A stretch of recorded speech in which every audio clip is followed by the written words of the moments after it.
Fleeing for 3 years in this chaotic, war-torn world, I finally realized that I don't have any special cheats. I'm just an ordinary guy. If I get killed, I die. But then came the day I was dragged off to be conscripted. I watched as the squad leader dragged a family of 4 out of a cellar. A middle-aged couple and their 2 children. The daughter was only 7 or 8 years old. Her face was covered in dirt, thin and terribly malnourished, but you could still see her delicate features. And that was exactly what caught Squad Leader Zhao's filthy eyes. He grabbed the little girl by her collar, ripping her right out of her mother's arms and pinning her to the dirt. He immediately started stripping off his armor. The girl's mother fell to her knees, desperately slamming her head against the ground, over and over, until her forehead split open. Blood poured all over her face, while a blade was pressed hard against the father's throat. He was trembling violently, tears streaming down his face, begging and pleading for mercy. Squad Leader Zhao didn't even look back, snapping, "Shut her up! She's annoying me!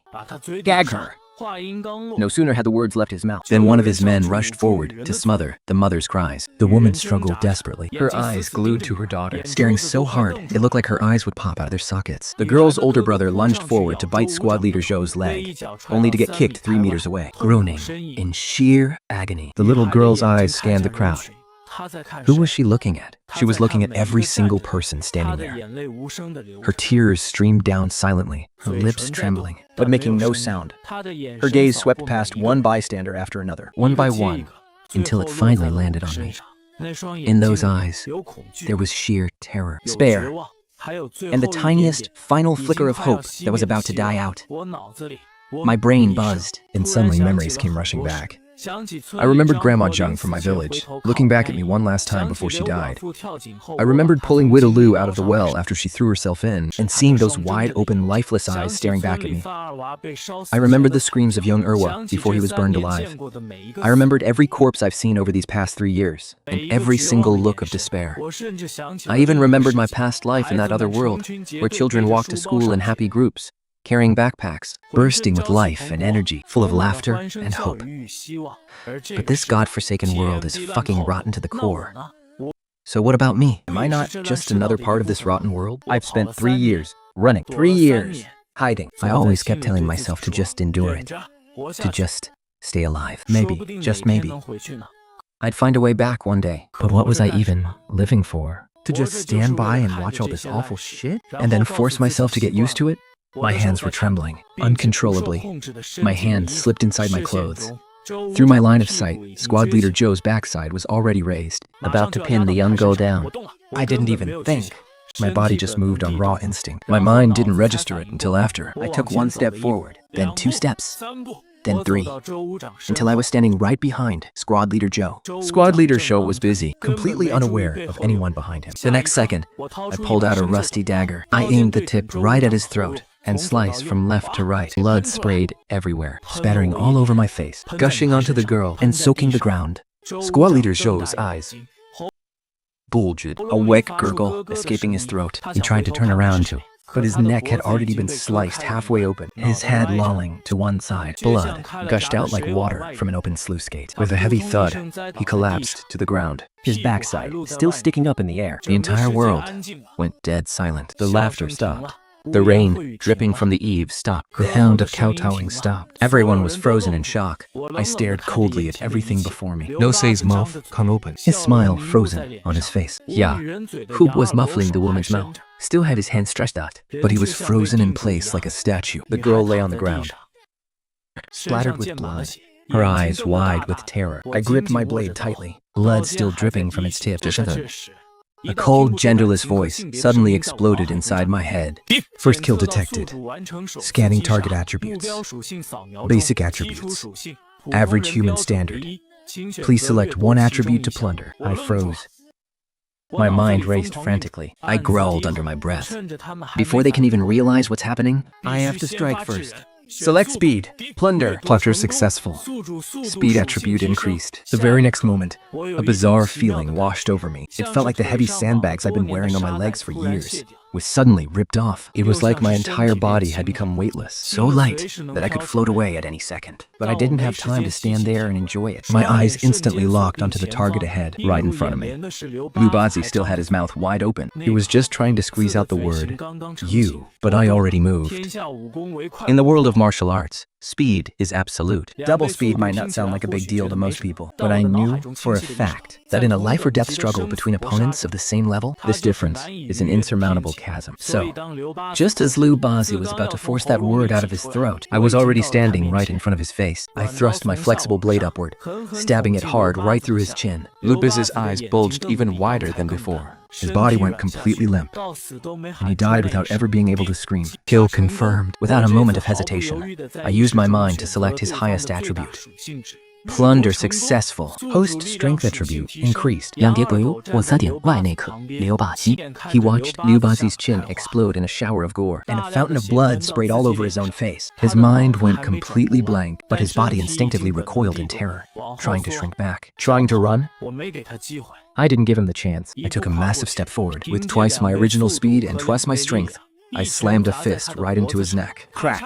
His neck snapped. Wu collapsed to the ground, his eyes wide open, staring blankly in death. Kill confirmed. Strength increased from 2.3 to 3.4 times normal strength. I clenched my fists tightly, listening to the satisfying pop of my knuckles. I slowly turned my head to look at the remaining two. Zhuheizi. His legs had already started to tremble. His eyes darted toward the village mob for a split second. I was silently counting in my head. Only 1 second had passed since I slit his throat. The two of them were still frozen in shock at what had just happened. I didn't give them any time to react. I lunged straight at Zhuheizi. Zhuheizi finally snapped out of it, opening his mouth to scream, but my blade was already there. A single slash to the throat. Thing. Kill successful. Strength 3.1 to 4.2, plus 1.1. 4 times normal strength. I turned around and looked at Xulaizi and saw that he was already running away. Murder! Help! Xulaizi had already scrambled 5 or 6 steps away, screaming for help in the direction of the village. As he ran, I pursued him without hesitation. My speed was now 2.0. Catching him was like an adult running down a child. 3 steps, 2 steps, 1 step. Ding! Kill successful. Target attributes: Strength 1.0, Speed 0.9, Physique 1.0, Perception 0.7, Spirit 0.5. My strength is already 4.2. I quickly calculated in my mind, but Chui Leishi had already alerted the village mob. If that mob surrounds and attacks me in a moment, speed would undoubtedly be far more crucial. I only hesitated for 0.1 seconds before decisively choosing speed. Speed 2.0 to 2.9 plus 0.9. Having finished plundering the attributes, I turned around to look at the family of 4 at the cellar entrance. They were still in the same spot. The man was kneeling. The land, while the woman held their 2 children, shaking like a leaf. The little girl snuggled deep in her mother's embrace, her eyes wide with terror, staring at me without blinking, staring at my blood-soaked body and the blade in my hand, still dripping with blood. The man raised his head, his lips quivering. Unable to utter a single word, I quickly stepped over to them, lowered my voice and whispering, "Listen to me. The village mob is coming right now. At least 40 of them. If you run now, you won't get far. They have horses, and they'll catch up to you easily. If that happens, you won't stand a chance." The woman hugged her children tighter as tears streamed down her face again. I pointed to the head-high grass over 20 meters away. "See that patch of grass? Get inside and find the thickest spot to hide. No matter what you hear, do not come out. I'll lead them away. Wait until everything goes completely quiet before you run into the mountains." The man finally spoke up. His voice was raspy. "My benefactor, please don't worry about me." I cut him off. "Just get out of here!" The woman suddenly dropped to her knees, her forehead hitting the ground with a thud. With a loud thudding sound, her 7 or 8-year-old daughter knelt down beside her, bowing her head just like her mother. My heart wrenched. I immediately reached out and pulled them up. "Go, hurry! There is no time." The man finally snapped out of it. He grabbed his wife and kids and ran toward the tall grass nearby. After running a few steps, he looked back at me. There was gratitude in his eyes, guilt, and something else I couldn't quite describe. I waved him off. "Go, just go." A moment later, the family of 4 vanished into the brush. I took a deep breath, turned around, and quickly walked over to the horse nearby. It was squad leader Zhao's horse, a yellowish-brown local pony. I had stolen it. It wasn't a particularly good horse, but it was much faster than running on foot. I led the horse over to the scene of the killing and tied the reins to a rock.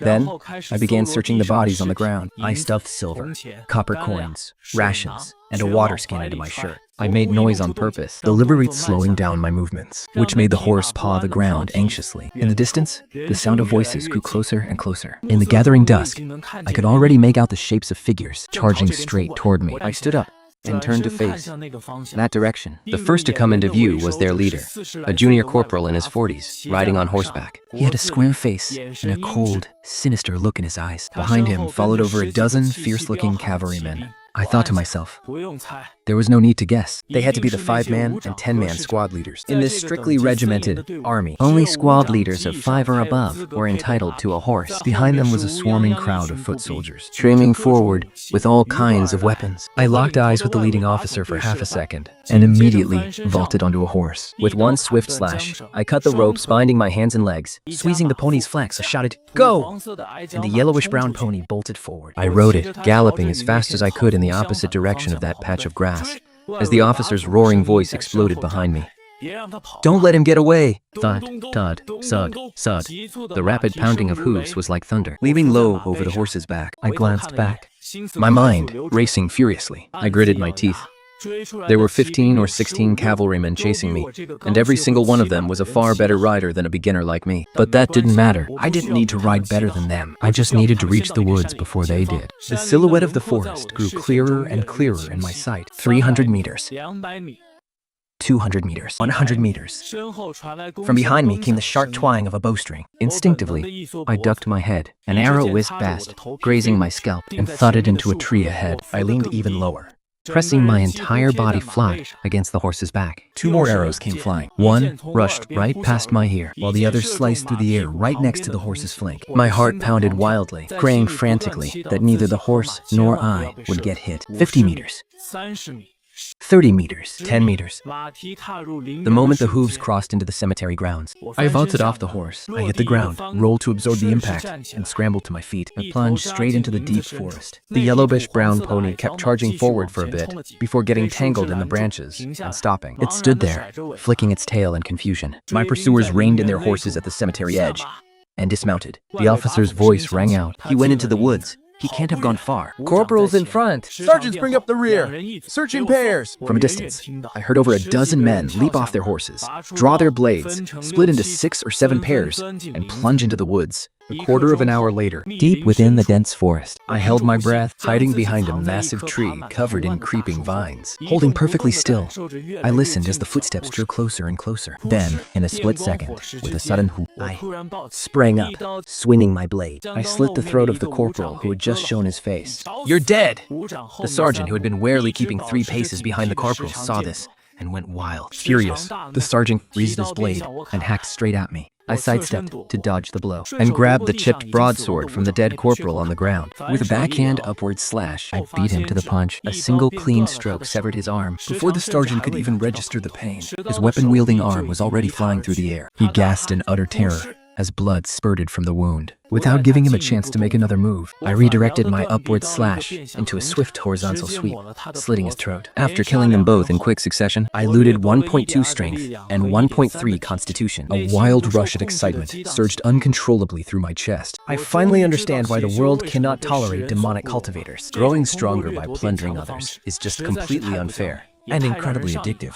If the addictiveness of gaming is rated as a 1 and women are 10, then the rush of raw power is a 100. Although my past life sanity and morals are still holding me back, deep down, I can feel myself starting to slip. For instance, just now, when my stats went up again, my first thought wasn't how to escape, but how to slaughter every last one of them. Although my clash under the massive tree was incredibly brief, the noise still reached the other nearby squads. Watching coldly from the shadows, I saw them rush over as fast as they could, but when they saw the state of the scene, they fell dead silent. I could easily guess what was running through their minds. If they could previously write off the deaths of Corporal Joe and his men as a mere ambush or poisoning, then the scene before them now made one thing brutally clear. The killer they were hunting, which was me, was likely just as strong as they were, if not stronger. If they kept up the hunt, No one could guarantee they wouldn't end up following in their footsteps. What now? Are we really going to keep hunting him? I heard a sergeant named Zhao speak up. His furrowed brow reflected his inner turmoil. For the killer to take down Chief Wu and Chief Zhang in such a short time, their strength is likely on par with Commander Feng of the Outer Eight. They are in the shadows, while we are completely exposed. If this keeps up, we're at a serious disadvantage. Commander Feng's right-hand man, Captain Chen, narrowed his eyes as he examined Chief Wu's wounds, speaking up to Captain Chen. Go out and... He was cut off mid-sentence. Another older chief, Chief Wei, who had decided to pass the headache up to his superiors, immediately ordered, "Tell Commander Feng what happened here." And let him make the call. Yes, sir. The 20-something Captain Chen turned to leave, his face grim and dark. Wait, I'll go with you. It's not safe to be alone right now. Captain Shun stopped Captain Shin. I watched the two of them leave together. Half a quarter hour later, they came to a sudden halt. Captain Shen suddenly gripped the hilt of his blade, his eyes narrowing as he stared unblinkingly at the bushes around the corner ahead. Exactly where I was hiding. What's wrong? Captain Chen stopped and looked at Captain Shen in confusion. I smell blood. Those few short words instantly put Captain Chen on high alert. Was I spotted? Hiding in the bushes, I had been preparing for an ambush. But now, I realized my cover was blown. Since things have come to this, there's no point in hiding anymore. I stepped out into the open, completely unbothered. I had already scanned the area. There was no one else within a few hundred meters. You? Captain Shine recognized me instantly. I was just some stray recruit they had dragged in. To think we were kind enough to spare your life, And yet you bite the hand that fed you. You deserve to die. Captain Chen's eyes flared with rage. He pointed his blade right at me. Whether I deserve to die is one thing. But I know for damn sure that you bastards don't deserve to live. I gripped my heavy-backed cleaver, my entire body tensing up. Without another word, I launched myself forward, striking without hesitation. What incredible strength. I didn't expect him to actually block my full force strike. I quickly calculated my options in my head. It seems like I'll have to rely on sneak attacks from now on. I'm incredibly confident. With my current speed and strength, if I had gone for a sneak attack just now, he would already be a cold corpse. Squad leader, watch out. He might have monstrous strength. His power is insane. Don't take him head on. After being knocked back several paces and tumbling to the ground, Squad Leader Chen barely managed to redirect the force of my instantly shouting a warning to Squad Leader Chen. Clang, clang, clang. But he didn't even need the warning. I could see that Squad Leader Chen had already sensed the danger. He immediately went on the offensive, closing the distance between us. Relying on his rich experience, he used a clinging blade technique to engage me in close combat. In an instant, the sound of our clashing blade energy echoed through the entire dense forest. I couldn't help but marvel in my heart. He really is a seasoned squad leader, highly favored by the lieutenant. His combat instincts are absolutely top-notch. Even though his strength is inferior to mine, he can still fight me to a standstill. He's completely neutralizing my power, leaving me unable to unleash it. He's truly playing to his strengths and hiding his weaknesses. I brought my blade down in another heavy slash, but Squad Leader Chan simply dodged to the side, redirecting the force. His blade slid smoothly along mine, and with a backhand flick, he slashed at my wrist. I quickly took a step back to dodge the strike, but Squad Leader Tan's blade work isn't just about slashing. It clings and coils, striking like a venomous snake, constantly targeting my fingers, wrist, and joints. Impressive.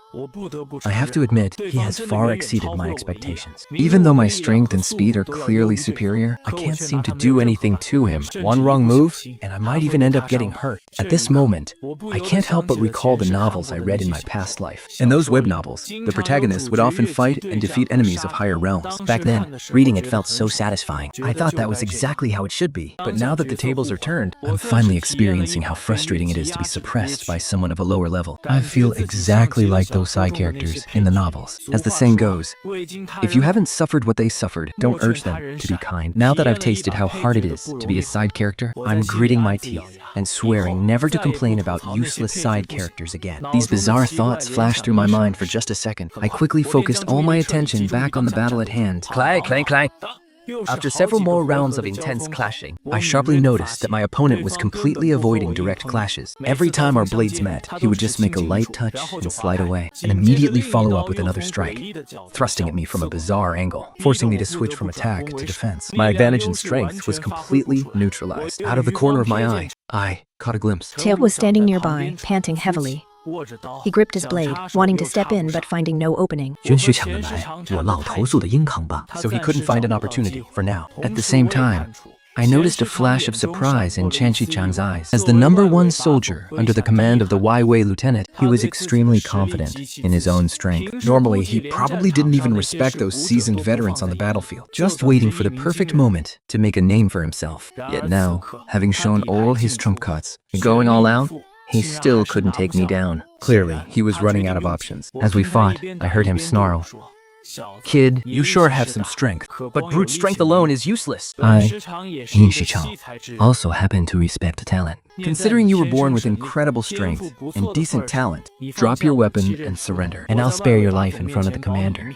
How about that? I didn't say a word. Because I had seen him with my own eyes, shooting a pair of brothers as if they were wild animals. He gave them his word to let them go. But the moment they turned, he shot an arrow right at them, killing them in cold blood. Keeping on the move, I used my speed advantage to block several of his tricky attacks. I gritted my teeth and swung my blade sideways, trying to force him back, to gain some distance, and seize back the initiative. But he was clearly prepared for that. With a swift, slight turn, he easily dodged my slash and closed the distance in a flash, giving me absolutely no breathing room. Suddenly, bam! I used sheer brute force to swing back with a counter slash. But because we were too close, He deflected my force again, spinning around smoothly. the tip of his blade came thrusting straight at my eyes. I barely dodged it by whipping my head aside, But the former Decurian's blade changed direction again, slashing straight for my neck. I had no choice but to take a step back, then two, then three.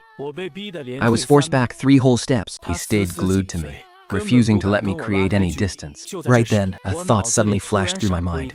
How was he able to deflect my force like that? It was because every single contact of his was incredibly light. He never clashed with me head on. What if I didn't give him the chance to deflect it? I took a deep breath, staring intently as the former Decurian swung his blade to attack me once more. This time, I didn't swing with all my strength. I was waiting for the exact instant our blades clashed. At the very instant his blade began to divert my force, I suddenly unleashed my power. I didn't swing.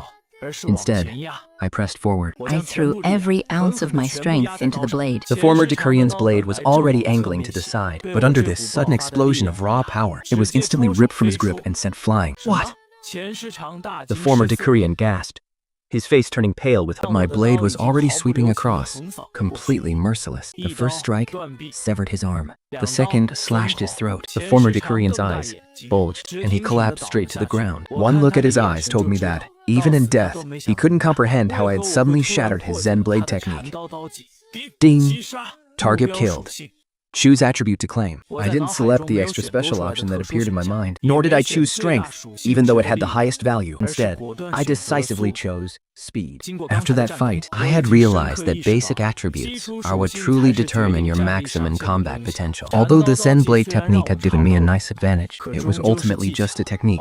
Flashy but superficial. I firmly believe that as long as I am fast enough to completely outrun the opponent's reaction time, then even the most formidable techniques become completely useless. The only reason he was able to toy with me earlier, aside from his superior combat experience and skill, Was that my attributes weren't high enough to completely overwhelm him. in fact, my spirit and perception stats were actually lower than his. No wonder he could always anticipate my movements at every critical moment. That must have been because of his higher spirit and perception stats. Once my stats completely crushed theirs, even if they got the drop on me and closed the distance, I could still react in time to counter and instantly kill them. With my speed bursting once more, I didn't hesitate for even a split second. I immediately rode the momentum and lunged at Squad Leader Chen nearby. Just a second ago, Squad Leader Chen was still looking for an opening, hoping to catch me off guard and kill me with a single strike. But he never expected the tide of battle to turn so instantly. Decurian Chu, who had just held the upper hand a moment ago, was a cold corpse the very next second. In his panic, he instinctively raised his blade to block, but he couldn't even track my movements. Before he knew it, my blade, which should have slammed into his guard, turned as slippery as a live loach, slipping right past and sliding under his throat. With a clean sweep, I sent his head flying. At that moment, I saw his eyes filled with absolute shock. He must have seen his own blood spraying everywhere, seen his own headless body, and the world spinning rapidly before him. With his last breath, only one thought must have remained in his mind. I've been killed. I felt a wave of exhaustion hit my body. After a moment's thought, I chose to upgrade my constitution. Then I picked up Decurian Chan's saber and swapped it with my own, Before quickly vanishing from the spot. A day later, dozens of miles away along the official road, the setting sun hung low in the sky, dyeing the path a deep, dark red. A small troop of riders slowly approached from the north, all of them carrying bows and arrows on their backs. They moved at an agonizingly slow pace, And not a single soul spoke. only the occasional weary snort of the horses and the rustle of the wind through their cloaks broke the silence. Riding at the absolute front of the column was the commander, who was expressionless, His eyes hollow and vacant. His clothes were caked with mud. and bits of dry grass, with several dark brown patches scattered across the fabric. That was blood. Stiff. Completely dried blood. A chunk of his left sleeve was missing.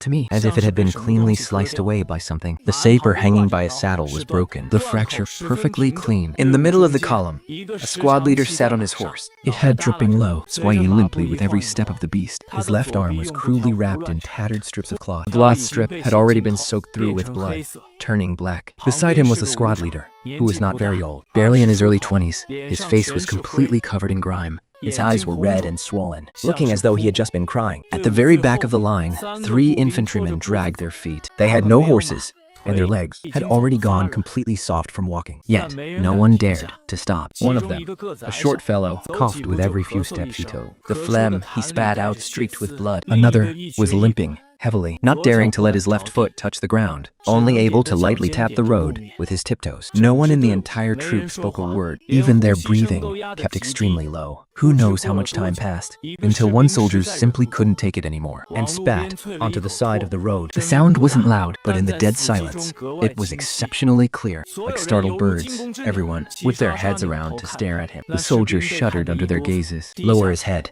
not daring to move another inch. Command Fang didn't say a word, only slowly raising his hand to wave them forward, Signaling them to keep going. 3 days later, I was walking along a mountain ridge, Chewing on a blade of grass. The sun was shining brightly, making me feel warm. and lazy, but I walked very slowly, focusing most of attention on the status panel floating in my mind.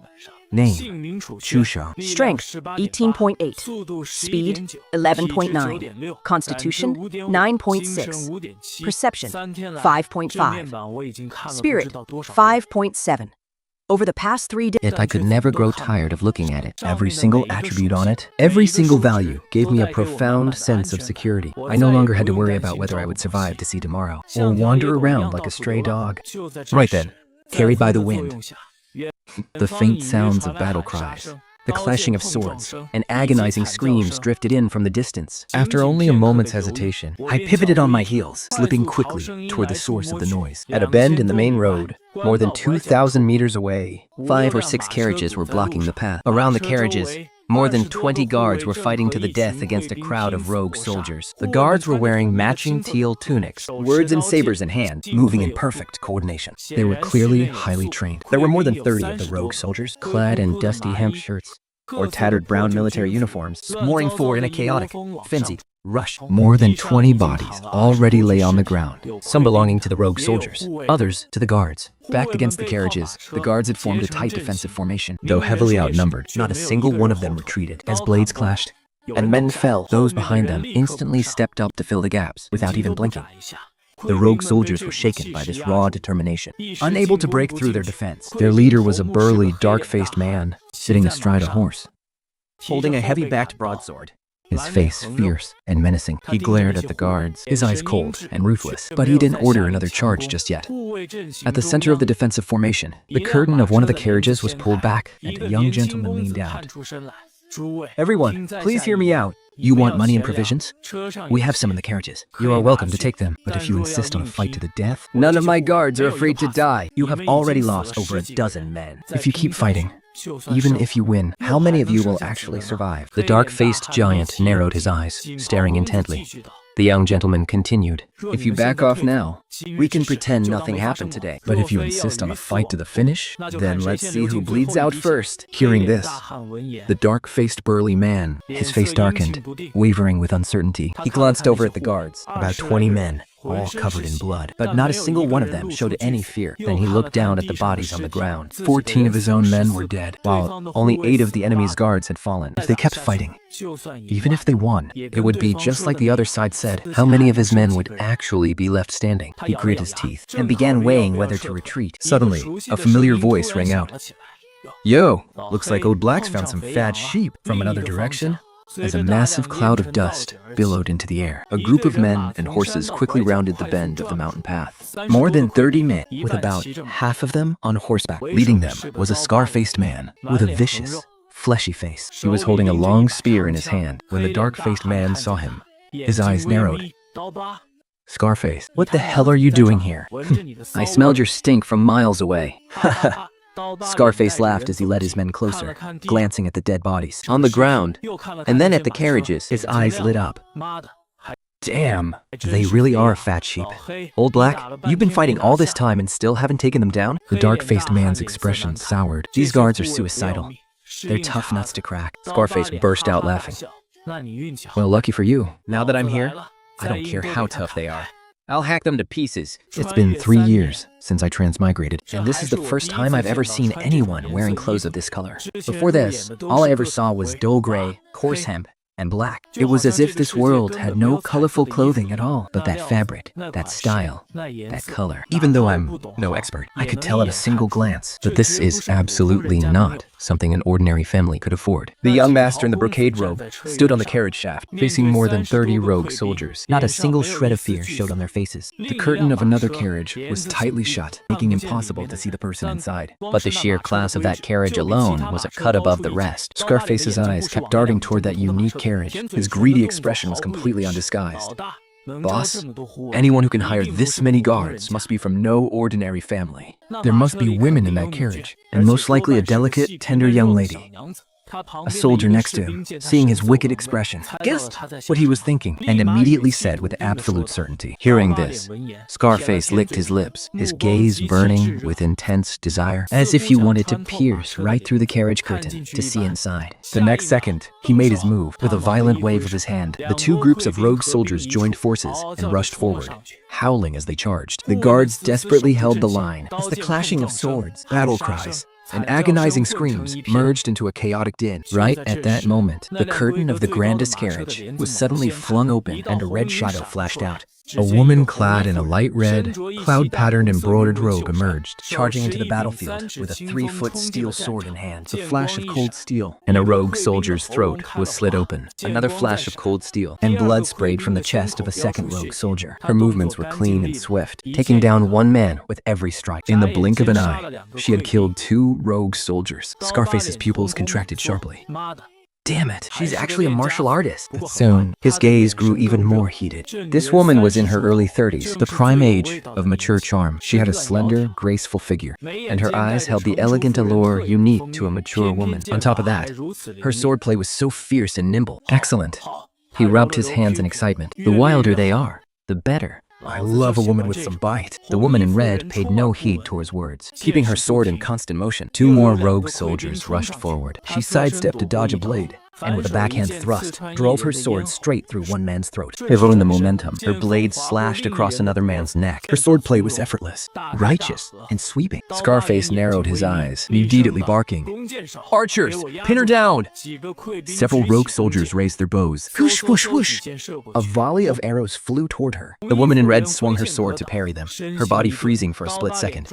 Scarface seized the opportunity, Shouting at the top of his lungs.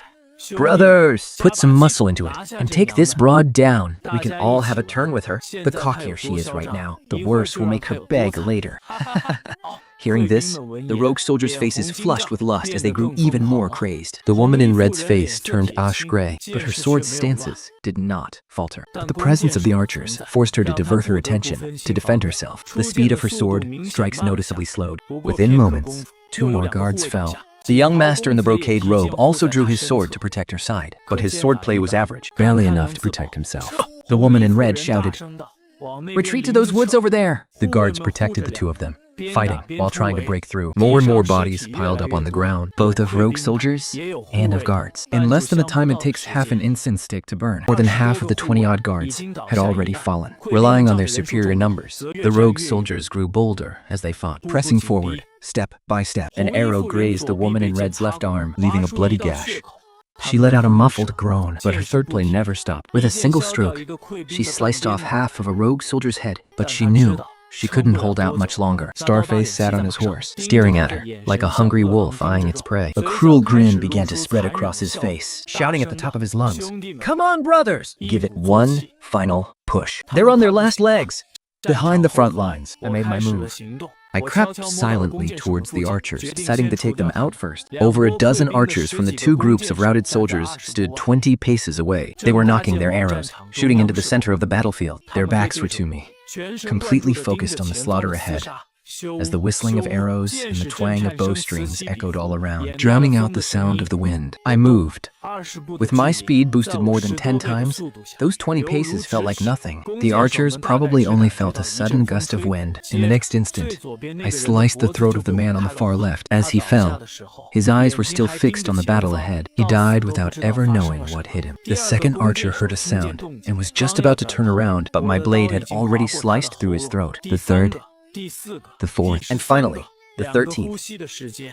In just the span of 2 breaths, all 13 archers fell dead. there were no screams, no gasp of alarm, only the dull thuds of bodies hitting the ground. After taking down these archers, I chose the strength attribute for every single one of them. Compared to ordinary soldiers, I found that archers generally had higher strength stats than any other attributes. choosing strength was definitely the most efficient option. Adding up the strength stats from all 13 archers, it actually came to 18.2. Combined with my previous 18.8, my strength had now reached an astonishing 37. It far surpassed my other attributes. I weighed the blade in my hand, And surprisingly, it felt almost weightless. I even had a strong illusion that I could crush this blade with just a squeeze of my hand. The rush of the surging strength was absolutely wild And incredibly exhilarating, even though I tried my best to keep it under control. As my eyes turned toward the routed soldiers on the main battlefield, a greedy gleam flashed in my eyes that I just couldn't hold back. There were still more than 40 routed soldiers surrounding the few remaining guards,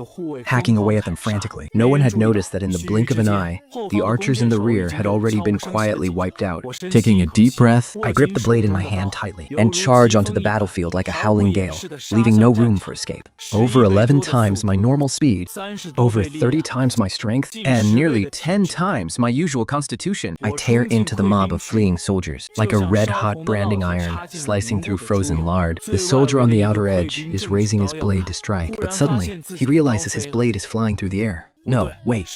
It's his entire arm holding the sword that I just hacked off. Before he can even scream, A cold flash sweeps across his neck, and his world goes pitch black. 1 strike, 1 kill. No, wait. 1 strike, 2 kills. Both my blade and I are simply too fast, so fast that the blood doesn't even have time to splatter on me. To my eyes, these fleeing soldiers are moving in slow motion. I can clearly see the expressions on their faces twist from savage fury to sheer terror. I can see their throats vibrating as they open their mouths to scream. I can see their muscles contract as they raise their weapons. It's all too slow, I sneer in my mind. 1 strike, a head flies. Another strike, a body collapses.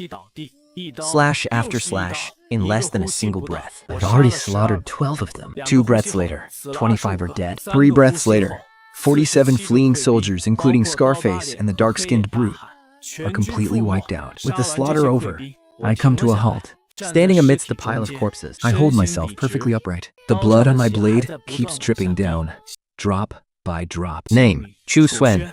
Strength, 55.5. Speed, 21.8. Constitution, 23.6. Guts, 11.5. Spirit, 12.3. Looking at the brand new status panel in my mind, I can't help but grin. incredible. This feels absolutely amazing. I scream with excitement in my head. But then, no. I shake my head violently, trying to force that dark thought out of my mind. I'm a modern citizen who went through 9 years of compulsory education. How could I possibly have such twisted thoughts? It's all the fault of these deserter soldiers. Yes, it's entirely their fault. They are the ones who raped and pillaged, Who murdered and robbed, committing every imaginable evil. It's their sheer wickedness that's tempting me. I desperately try to brainwash myself, but the corners of my mouth still betray me, curling up into a grin. The sensation of growing stronger through slaughter is simply too intoxicating. Suddenly, a famous quote from an evil cultivator I saw online in my past life comes to mind. Power itself is not evil. Sure, I kill people, but what I possess is positive energy. Yes, positive energy. What I have right now is also positive energy. An intense craving and yearning for positive energy. It perfectly fits my persona as an exemplary citizen. Suddenly, my eyes caught the people in red.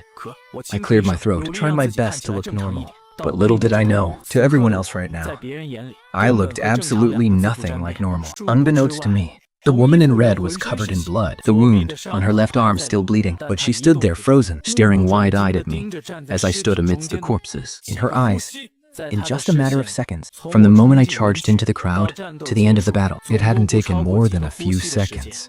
More than 40 VIPs were all dead. And that didn't even include the 10+ archers in the distance, whom I had taken out God knows when. She had lived for over 30 years, and had probably seen some real masters, seen powerful fighters, and seen badasses who could take on 10 men at once. But they've definitely never seen anyone like me. To him, all of this was simply too terrifying. The scene just now didn't even look like a battle. It was more like a slaughter, a harvest. In front of me, those noble guests fell like wheat before a scythe, cut down in swords with every strike. It was so fast, they couldn't even let out a scream. This is... A trembling voice came from nearby. It was the young master in the brocade robe. His hand holding his sword was shaking. His face was deathly pale. His lips were trembling, unable to form a coherent sentence. He. Who on earth is he? The woman in red took a deep breath. She didn't answer. She saw me glance in their direction, and then looked down, examining the blade in my hand, as if trying to confirm something. She probably suddenly realized something.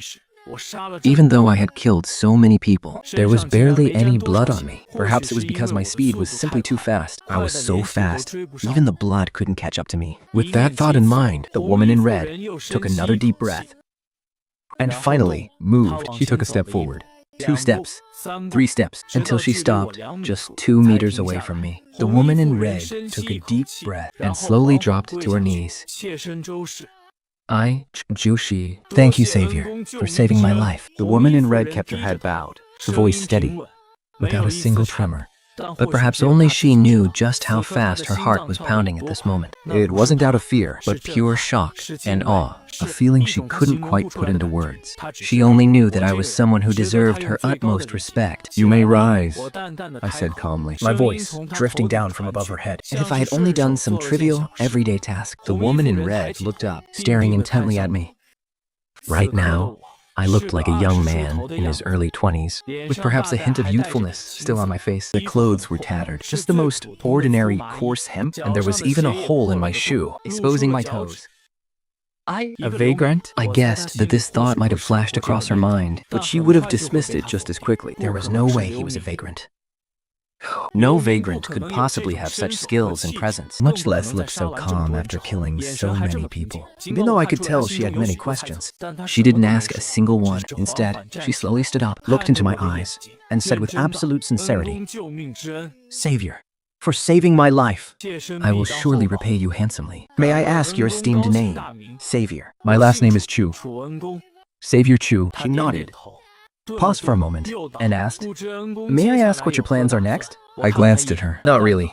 I don't have any plans for now, I replied calmly. The woman in red froze for a second. Her mind raced.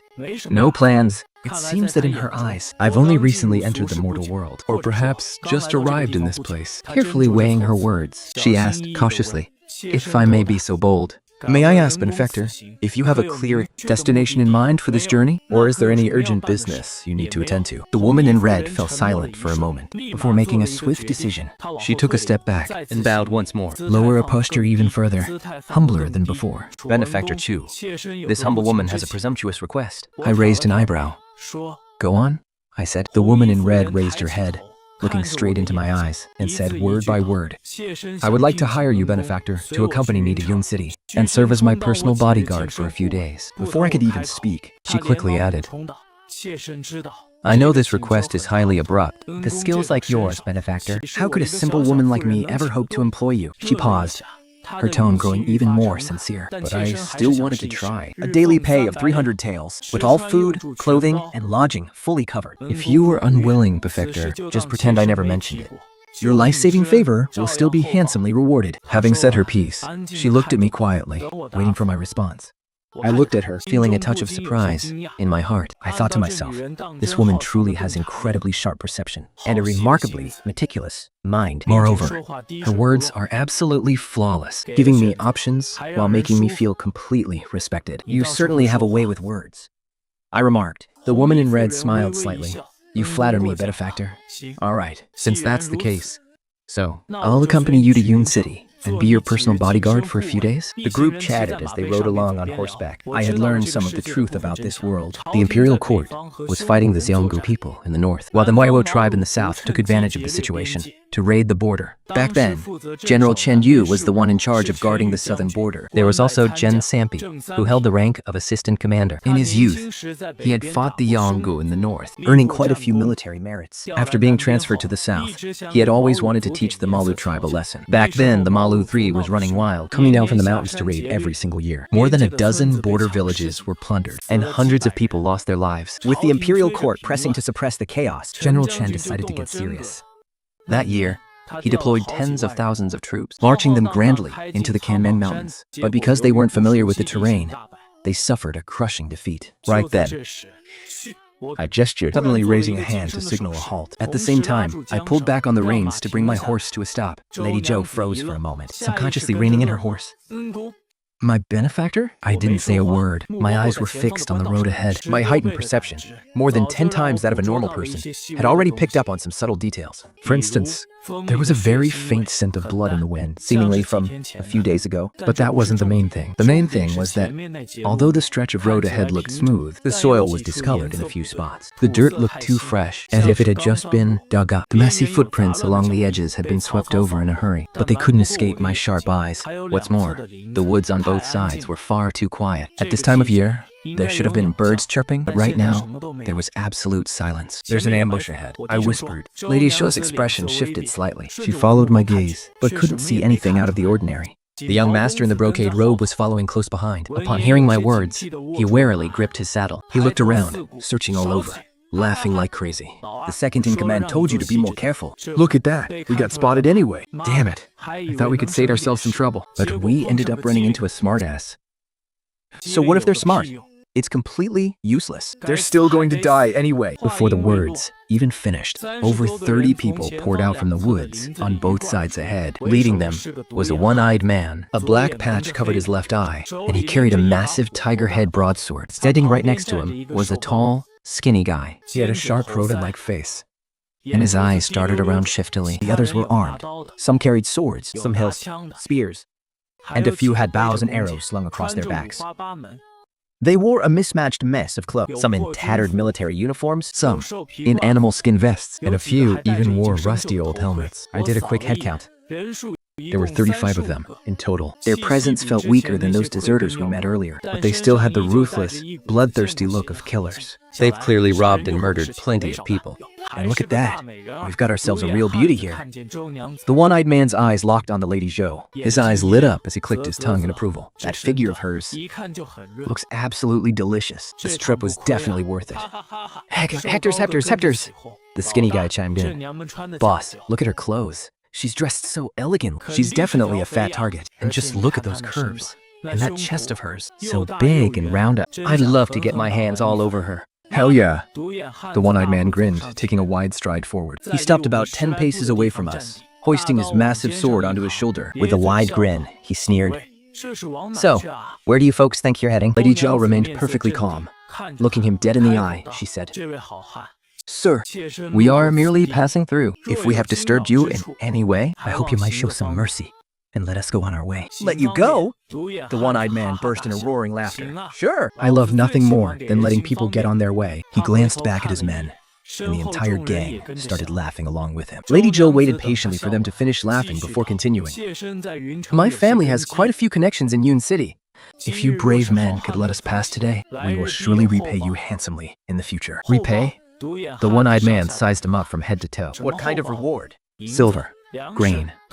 We can negotiate whatever you want. The one-eyed man stroked his chin, pretending to think it over. Then he turned his head to the tall, thin man. Second brother, what do you say? The tall, thin man smirked and leaned in. His eyes swept shamelessly all over Lady Zhou. It's not impossible to let them pass, He said, "Leave the valuables. But as for the people," He pointed at Lady Zhou. "Once this broad spends a night in our beds, we'll let her go." The bandits behind them instantly went wild. Yes. Damn. I haven't tasted a woman in so long. That woman clearly comes from a wealthy family. She's bound to be incredibly soft and juicy. The one-eyed man laughed too. He shouted to Lady Zhou. Did you hear that? My brother here doesn't ask for much. If you know what's good for you, we'll play nice. But if you don't, He pointed behind him. I looked in the direction he was pointing. about 100 meters away, on the nearby hillside, there were several wooden stakes driven into the ground. Several severed heads were impaled on the stakes. They were already so rotted that their faces were unrecognizable. Think people didn't know what's good for them either. The one-eyed man said slowly. The men had their heads chopped off and put up there to feed the birds. The tall, thin man cut in, licking his lips. As for the women, we play with them first. And when we're done, we kill them and stick them up there too. So gorgeous. You look like a smart woman. I don't think we need to teach you how to choose, do we? He stared intently at Lady Zhou, his eyes filled with naked, raw lust. But don't you worry. If you behave, We promise we won't take your life. we'll even make you feel so good you'll be begging us for more. But if you don't, he chuckled darkly and let the threat hang. The gang behind him burst into laughter again. Boss, stop wasting your breath on them. Let's get to it. Yeah, boss. We haven't seen such a gorgeous, curvy beauty in ages. I can't wait anymore. The sooner we start, The sooner we can get in line. That way, it'll be my turn sooner. Lady Shou's hand was already resting on the hilt of her sword, her knuckles turning slightly white from her tight grip. but he didn't move. He looked at me. He had been watching me closely from the very beginning. When those bandits pointed at him, jeering and demanding he sleep with them, I hadn't reacted. To my ears, it was nothing but the annoying buzz of a swarm of insects. But the moment that one-eyed brute pointed toward those wooden stakes, he noticed my gaze shift. Following his finger to the distant hillside, several wooden stakes were driven into the ground there, with severed heads impaled upon them, already rotted beyond recognition. I stared for about 2 seconds, before silently looking away. And turning my eyes back to the bandits. My expression hadn't changed. My gaze hadn't shifted. Even my breathing remained perfectly steady. Yet, a sudden shudder of dread washed over him. It was as if a scorching summer day had suddenly frozen into the dead of winter. His heart began to pound wildly, not out of fear of those bandits, but because of something else entirely. He could take deep breaths, lean slightly forward in his saddle, Lower his posture to show the utmost respect. benefactor. His voice was barely a whisper. Yet every word was crystal clear. Whatever you need us to do, just say the word. Even if we have to fight them to the death, we won't hesitate for a single second. I turned my head and glanced at him. No need. I swung down from my horse, drawing my blade in a single, fluid motion. For 3 years, I fled through these chaotic, war-torn lands, and finally awakened a leveling system that rewards slaughter. A truly demonic path. But I knew that evil was never about the method, but human nature itself. Soldiers who once protected this region have now, after a crushing defeat, turned into bandits terrorizing the local land. They burn, kill, loot, and commit every imaginable atrocity, sparing not even the youngest of children. And that completely unleashed the murderous intent buried deep within my heart. I took my first step. 2 steps, 3 steps. Boom. A dull, heavy explosion erupted right beneath my feet as a torrential burst of energy slammed violently into the ground. Each boom shook the air, sending violent currents surging all around. Dust whipped up like a raging tornado. In her heart, Lady Shou subconsciously counted 3, but that 4th step never fell. In the next instant, my figure dissolved into a faint after-image, leaving behind only a ring of cracked earth and the echoing rumble of the boom. A thunderous roar exploded in Lady Zhou's ears, leaving her dazed and ringing. In that split second of her shock, she instinctively looked ahead and witnessed a bizarre, terrifying scene she would never forget for the rest of her life. The dozen or so bandits ahead still held their arrogant stances. The one-eyed man rested his long blade on his shoulder, the brutal sneer on his face not yet faded. The tall, thin bandit stood with his hands on his hips, the veins on his neck bulging as if he were still shouting his final insults. Everyone was frozen right where they stood, completely motionless. It was as if time itself had paused, but only for them. Just then, those stiffened figures finally moved. There was no sudden gush of blood, No agonizing screams. Their bodies hit the dirt with a sound as soft and light as ripe wild fruit dropping from a branch. 35 bodies stood frozen in the cold wind, like blood-red javelins. It wasn't until a moment later that the pent-up blood slowly soaked into the ground like a bursting tide, rising into a faint crimson mist. I stood behind the pile of corpses, my back to the bloody mess, my eyes on the green mountains. I raised my hand and casually flicked my long sword. The blade remained completely spotless. Seizing the sword, I turned around, my worn-out hemp clothes fluttering in the wind. I walked back through the bloody mud. Let's go. These wicked people don't deserve to be buried. Leaving them to the wild beasts is fitting. Leaving them to the wild beasts. Lady Zhou stared at me, her lips trembling. as if even breathing had become impossible. From the moment I stepped out to my return, it had barely been a single breath. She lowered her head deeply, her voice carrying a faint tremor she hadn't even noticed herself. Did I frighten you? I asked. No. Lady Zhou nervously tucked a strand of hair behind her ear. It's just that your methods, benefactor, are truly shocking. Although I have seen much of the world, I still can't help but feel a deep sense of awe. Her expression suddenly grew solemn. She said earnestly, Benefactor, I intend to act as your sword. From now on, please try to keep a low profile. I raised an eyebrow. She continued, in these chaotic times, shining too brightly is dangerous, especially since a single strike of yours can cause a natural disaster. If we run into trouble in the future, whether it's dealing with social politics or physical confrontations, let me handle them first. If I am truly powerless to resolve it, you can just step in and teach them a small lesson. Looking into her clear, perceptive eyes, I smiled. The carriage set off once again within an hour. The sides of the main road were packed with swarms of refugees. It was a scene more hellish than any bandit raid. A man, clutching his daughter who was as thin as dry firewood, fell to his knees in front of the carriage. Please, my lady, have mercy. Just a bite of food for my child. Lady Zhou stopped the carriage and handed over some coarse grain cakes and clean water. When the 5 or 6-year-old girl revived from the brink of death and called out, "Father," the previously numb refugees on the road instantly erupted into commotion. They fell to their knees in a dense, dark mass. Silence, everyone. Lady Zhou's cold voice cut through the clamor. She ordered the guards to distribute their limited supplies while pointing to the north. There are military farming garrisons 30 li to the north. Go there, and you may still have a slim chance of survival. A man named Zhang Luxi suddenly kowtowed heavily again, pleading, My lady, please take my daughter in. She can be a maid or a servant. Anything. I only ask that she lives. Lady Zhou fell silent for a moment and looked at me. Seeing that I remained expressionless, she turned to the man and said, Come back to my estate and work as a servant. I will have someone nurse your daughter back to health. After handling all of this, Lady Zhou rode her horse alongside me. She asked softly, Benefactor, Is there anything inappropriate with my arrangement? I didn't look at her, only tossing out a casual question. Who do you think caused this chaotic world?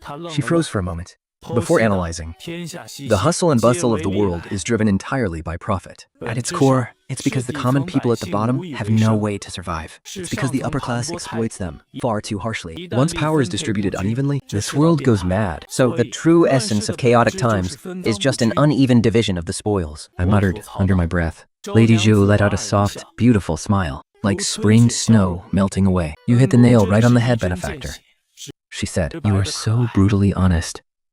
It is almost... She laughed so joyfully, and that genuine, deep-seated relaxation on her face made the nearby young master in the brocade robe stare in a daze, rumble. From the rear of the main road, the sound of galloping hooves rolled in like muffled thunder. More than 200 armored cavalrymen came charging at full speed. Their cold blades gleamed with a chilling light, and their murderous aura soared to the heavens. Leading them was a middle-aged general, Shen Lai, with a square, rugged face and the majestic air of a lower third-rank guerrilla general. His sheer presence hushed the trembling refugees into absolute silence. Lady Zhou stepped back to the roadside, keeping a low profile. Shen Lai pulled his reins to a halt, his gaze sweeping past the wounded guards and the disheveled young master, before finally resting on me for a brief second. My lady, Shen Lai cupped his hands, speaking with surprising politeness in the eerie silence. The road ahead to Yun City is plagued by bandits. If you do not mind, this general is willing to escort you on your way. Lady Zhou politely declined. Shen Lai didn't get angry at all. Instead, he handed over a command token carved with the character Shen. Madam, you possess a kind and... Please accept this token. If you ever run into trouble in Yun City, bring this to the east camp to find me. The cavalry troop galloped off, roaring past. The main road fell back into a dead silence. Lady Zhou watched the armored cavalry depart, remaining silent for a brief moment. Then, she suddenly spoke in a soft voice. Benefactor, logically speaking, a lower third-rank guerrilla general like him, no matter how compassionate he is to the common folk, would never be this polite to a woman he has never met in his life, let alone offer his own personal token of protection. I suspect. On the surface, he seemed to be showing me favor, but in truth, he was trying to pay his respects to you, benefactor. How could you tell? I asked dolefully. His eyes. Recalling the details from moments ago, Lady Zhou explained. When he looked at me, his gaze was polite, but it was nothing more than polite. But those few glances he casually swept over you, benefactor, held a much deeper meaning. The guards, were all covered in blood, looking a complete mess. Only you, benefactor, remained completely untouched and spotless. Not only did he look at you, but his gaze also lingered on the sheath of your blade for a brief moment. If you're trying to confirm some sort of suspicion, I remembered the deep glance that middle-aged general gave before he left. It indeed carried a look of scrutiny unique to fellow warriors. This left me lost in thought. That old fox has an incredibly sharp eye. The rest of the journey went surprisingly smoothly. We didn't run into any more bandits, and even the refugees along the roadside Gradually thinned out. Vast farmlands began to appear on both sides of the main road. Although more than half of them were overgrown and abandoned, we could occasionally spot a few lean cattle and working farmers. In the distance, wisps of kitchen smoke rose lazily from the foot of the mountains, carrying a comforting, long-lost warmth of everyday life. After traveling for an unknown amount of time, the silhouette of Yun City finally broke through the thin mist and came into view. Its towering grayish-black city walls rose majestically, looming like a crouching giant beast. The city gates were wide open, with long lines of citizens waiting to enter and leave, and an endless stream of carriages and horses passing through. Lady Zhou pulled on her reins, letting out a soft sigh of relief. Benefactor, we have arrived at Yun City. I looked up and saw that above the gray walls and dark tiles, banners were fluttering loudly in the cold wind. The carriage slowly approached the gate, where the sentries stood straight and tall. Their sharp, hawk-like eyes swept over the caravan, one by one. An officer-like soldier stepped forward, resting his hand on the hilt of his saber, and shouted coldly,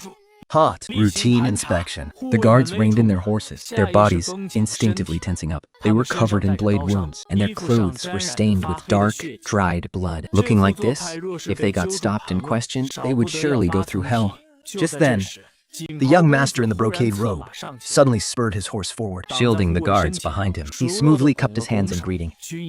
"Hard work, officer." As he spoke, his wrist flicked subtly under the cover of his wide sleeve, and a solid piece of silver slipped quietly into the officer's palm. The officer deftly slipped the silver into his sleeve, and his expression softened a bit, but his gaze remained sharp as he stared at the carriages behind them. "You see, a youngster in our family fell suddenly and gravely ill when we were rushing into the city to find a doctor, but we had the terrible luck of running into bandits on the road and ended up in a fierce fight." The young master in the brocade robe gave a natural smile, showing none of his earlier anxiety. "We were in such a hurry.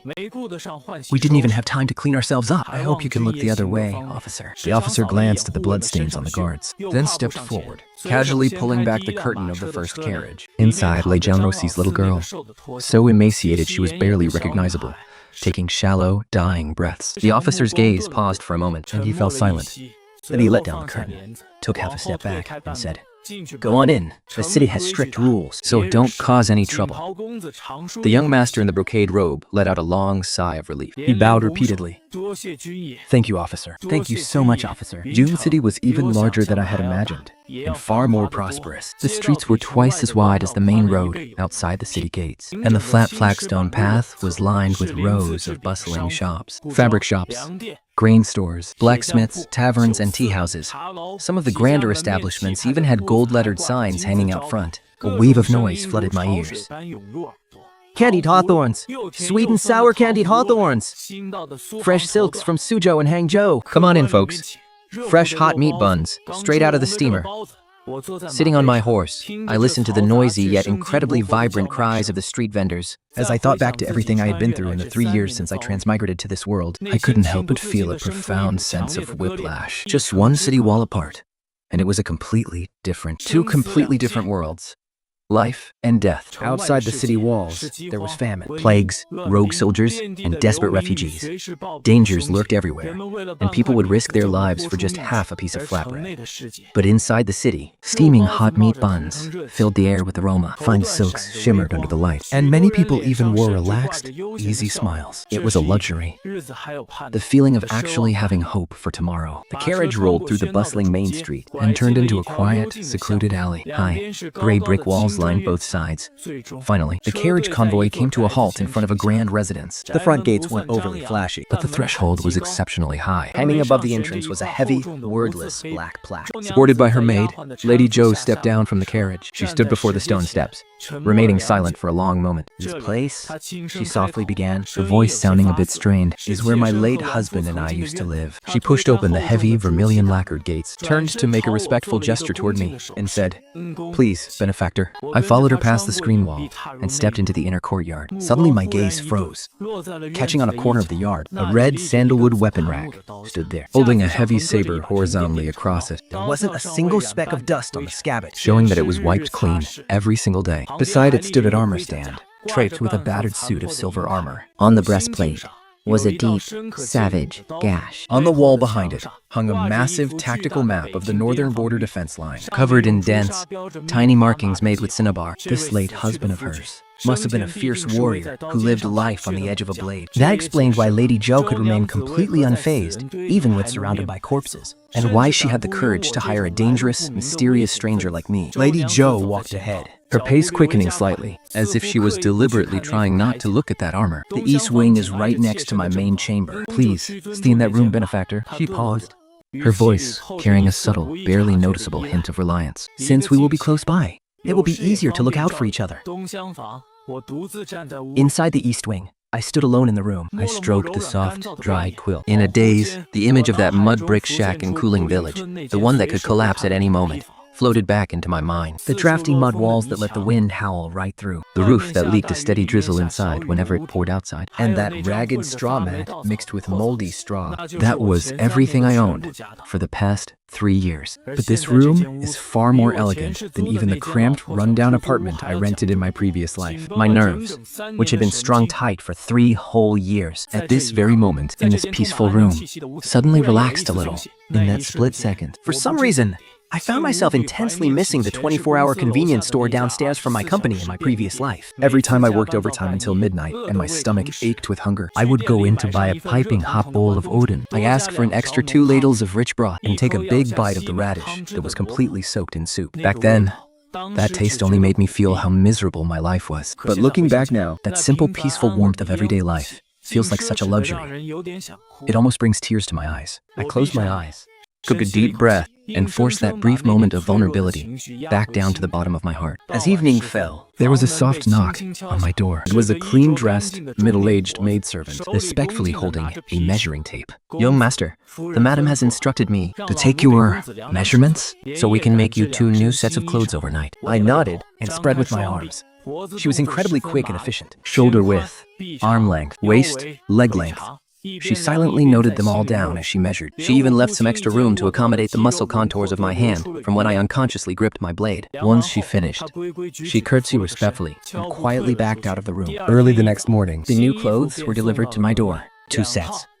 One was a blue cotton robe, and the other was a set of blue cotton combat attire. The fabric wasn't top-tier luxury, but it was incredibly soft against the skin, with fine, sturdy stitching. They fit so perfectly, they felt like a second skin. I took off my coarse hemp shirt, the one caked in endless blood and mud, washed out until it was faded and riddled with holes. I changed into that gold-threaded robe, Walked over to the half-length bronze mirror in the inner room, and stared at my reflection for quite a while. I murmured to myself, "Finally, I look like a decent human being." That afternoon, Lady Zhou came knocking on my door. "Benefactor, are you free in a little while? Could you accompany me out for a bit? I'd like to take you to the blacksmith's shop and buy you a fine blade." The streets of Xiwun City were even more bustling than yesterday. I followed her out the door, Lady Zhou walked ahead, acting like a dutiful guide, updogged, turning back from time to time to point out the street scenes. I nodded along in agreement, knowing in my heart that this clever employer of mine was using her own unique way to try and make this unfamiliar city feel a bit warmer and more full of life to me. The blacksmith's shop was on the east side of the city. It had a modest storefront, but the forge fire inside burned intensely. Bare chest. Men swung heavy hammers, sending sparks flying in all directions as the clanging of iron echoed, deafening to the ears. Lady Zhou looked around the shop for a bit before locking her gaze onto a pitch-black saber. Blade was completely lusterless, Yet its edge radiated a bone-chilling coldness. "This is forged from cloud iron." Lady Zhou said softly, "It's much harder than ordinary steel." And a lot heavier, too. Ordinary martial artists can't swing it at all. Would you like to give it a try, my benefactor? I reached out, gripped the hilt, and gave it a light lift. It was way too light, almost like holding a plastic toy. But I didn't let any of it show on my face, simply giving a faint smile and saying, "Not bad." Before my voice even faded, I suddenly flicked my wrist. The long blade sliced a semicircle through the air with a low, vibrating hum, its sharp edge whistling past, actually leaving a visible distortion in the air. On the way back, carrying the heavy cloud iron saber, I abruptly asked out of the blue, How much did this saber cost? Lady Zhou shook her head and said in a serious tone, Benefactor, you saved my life. Mere saber isn't even worth mentioning. I wasn't speaking though. Looking at the black gold long saber in my hand, and then at Lady Zhou's elegant, slender figure walking ahead, A sudden memory from my past life flashed before my eyes.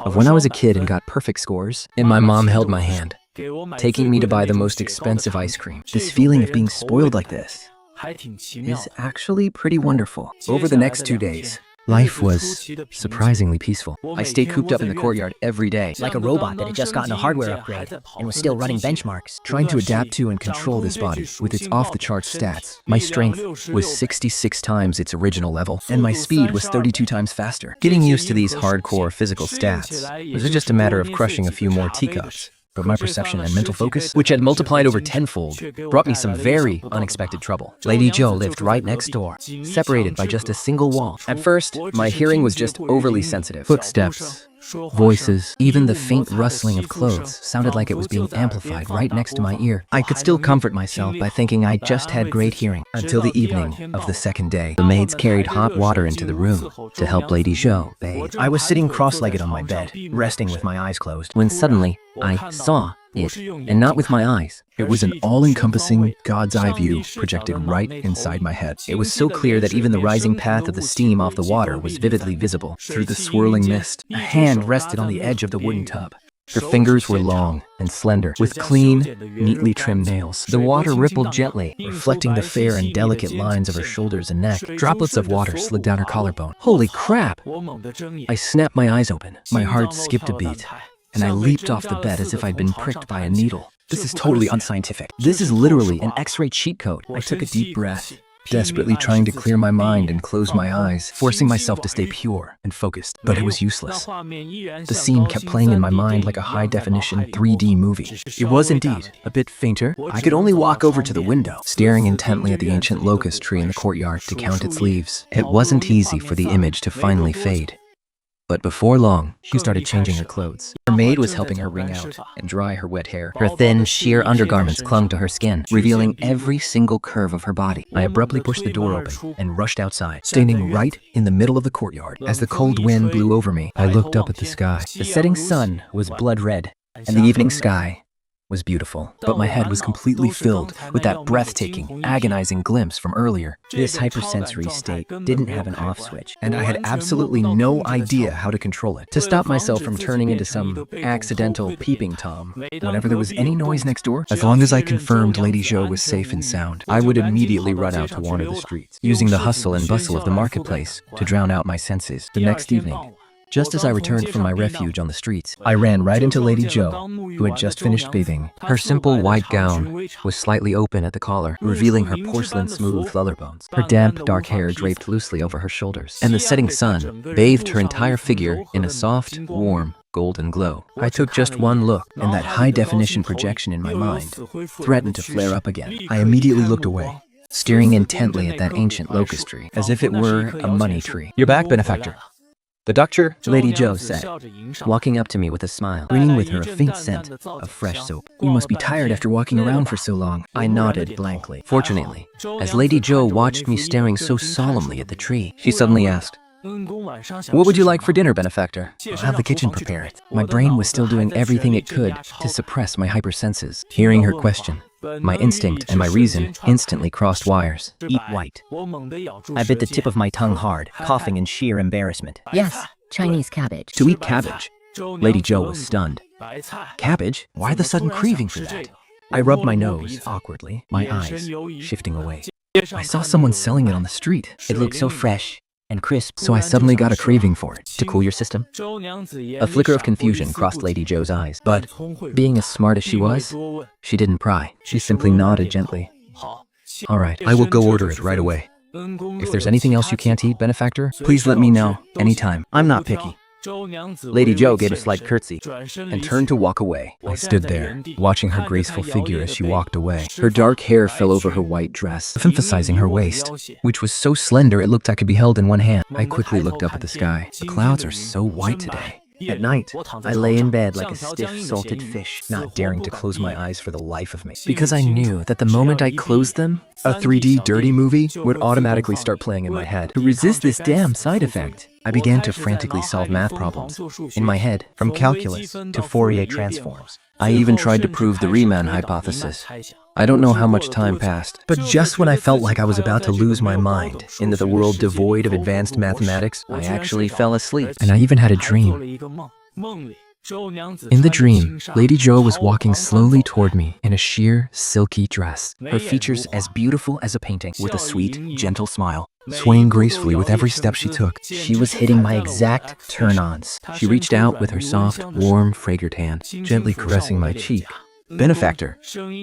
Her voice was soft and gentle, kenned with a trace of seductive warmth, The touch of her fingertips was terrifyingly real. even carrying the faint scent of midsummer flowers. Making me want to greedily breathe it in. My heart was pounding like a war drum. The realism of this dream felt like a maxed out VR experience. She leaned closer and closer, her red lips parting slightly. Then, I woke up, opening my eyes. I saw that it was already broad daylight. I let out a long sigh of relief, thanking my lucky stars. Thank goodness, it was only a dream. But right after, I felt a strange chill. Looking down, I went completely silent. The quality of these ancient pants is just awful. I can't believe I actually ruled in my sleep. That afternoon, the moment Lady Zhou saw me, she immediately noticed that I was avoiding her gaze. She asked with concern, "Benefactor, something wrong? Are you feeling unwell? I'm fine. Just didn't sleep well last night and got a stiff neck." I looked away, talking absolute nonsense with a straight face. Lady Zhou gave me a skeptical look, but she didn't press further. Instead, her expression turned serious. "Benefactor, could you accompany me to a certain place?" Where to? There's a village 30 la outside the city. Someone sent a letter claiming to know the truth behind my husband's death in battle. They asked to meet today. A flash of pain and resentment crossed her eyes. The imperial court claimed he was eager for glory and advanced rashly. And fell into a sign. Yeah, But I don't believe it.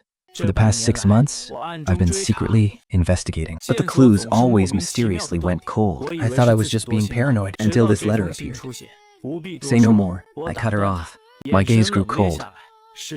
Whether it's true or false, we'll know once we get there. The carriage left the city, heading all the way northwest. As the sky grew dark, the main road became narrower and narrower. The dense forests on both sides closed in like giant black beasts. I rode my horse, guarding the carriage, with my hand resting on the hilt of my meteoric iron saber, seemingly staring straight ahead.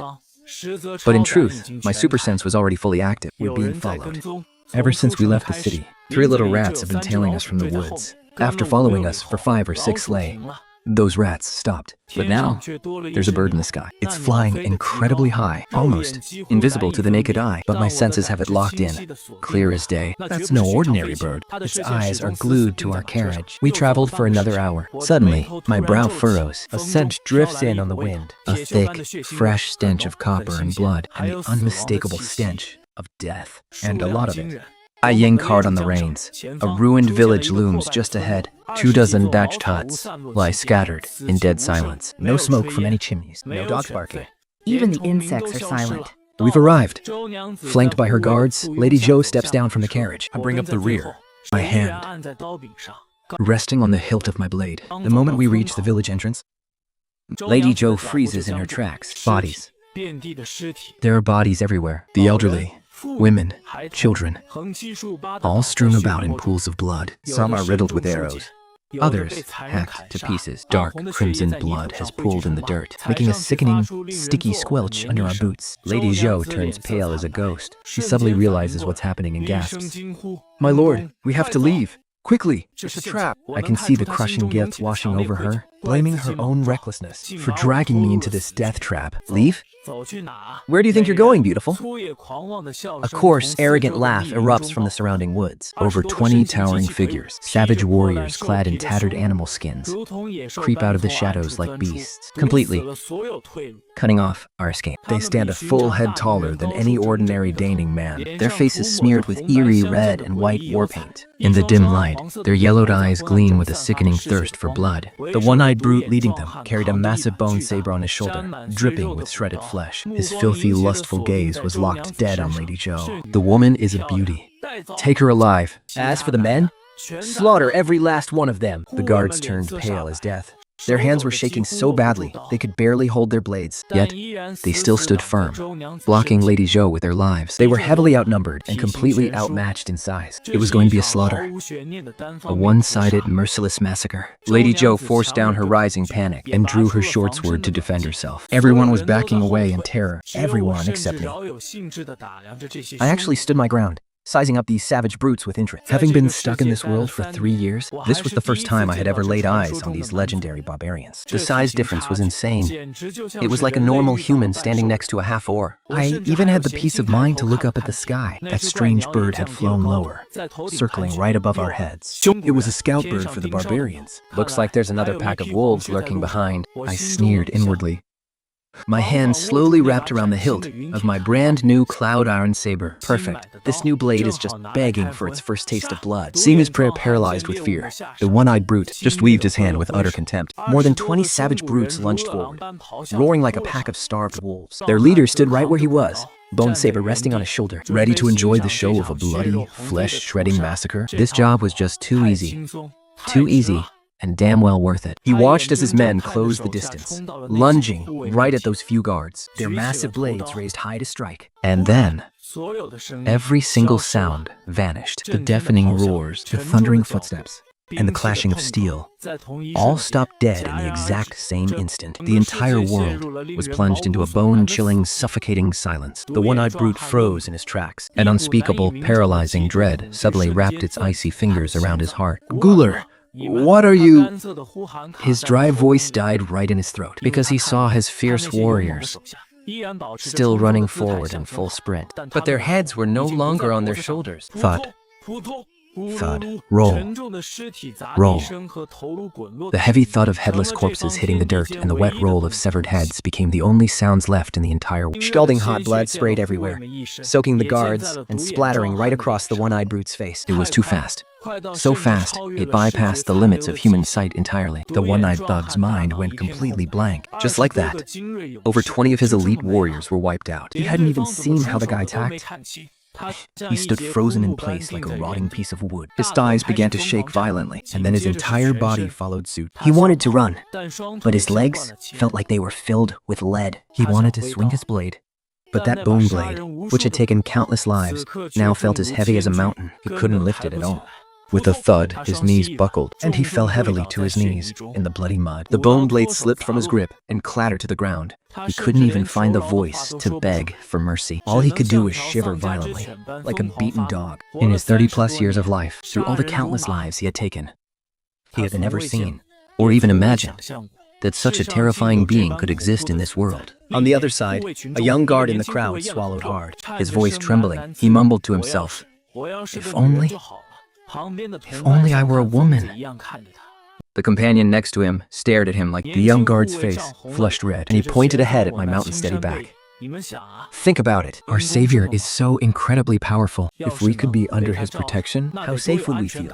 A heavy silence fell over the crowd. A moment later, someone spoke up in deep agreement, nodding slowly. "Honestly, you're right. Too bad we don't have that kind of luck. Maybe in the next life." The young guard sighed.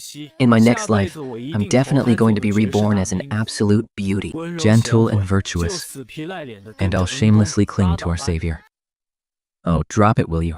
With a face like yours, you'll still be a rough-looking bloke in your next life." His companion mocked him ruthlessly. Although they were whispering and joking around, their eyes, trying to mask their sheer terror, remained locked on my back with a mix of profound awe and fanaticism. Meanwhile, an earth-shattering transformation was taking place inside my body. A familiar warm current instantly swept through my entire body. My cells greedily devoured the energy. My muscles began to restructure. My bones were strengthening, and my blood boiled like molten lava. Even my manhood experienced a second growth spurt. That rush of raw, explosive power.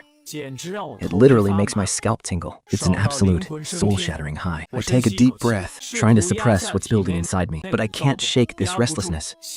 It feels like a million ants are crawling under my skin, and the image of heads flying off just now, and the sound of spraying blood keeps replaying in my head, overstimulating my nerves. My hands are shaking slightly, not from fear, but from sheer ecstasy and a desperate craving for the next slaughter. I feel like a hardcore gamer who just got a pentakill and can't wait to start the next match. Counting the routed soldiers from earlier, the number of people I've killed is nearly 200 now. I look over at the one-eyed brute kneeling on the ground, chopping through that thick neck of his. It would feel amazing, wouldn't that? Kill him. And then kill someone else. Just slaughter them all, damn it. I violently bite the tip of my tongue, the metallic taste of blood filling my mouth, forcing back a shred of sanity. I realize this killing and plundering system is slowly, silently corrupting my mind. Power is a poison, and this ultimate pleasure is the deepest abyss. Once I give in, I'll turn into a monster who only lives for the thrill of the kill. I desperately start chanting the 8-word mantra of prosperity and democracy. It's not working.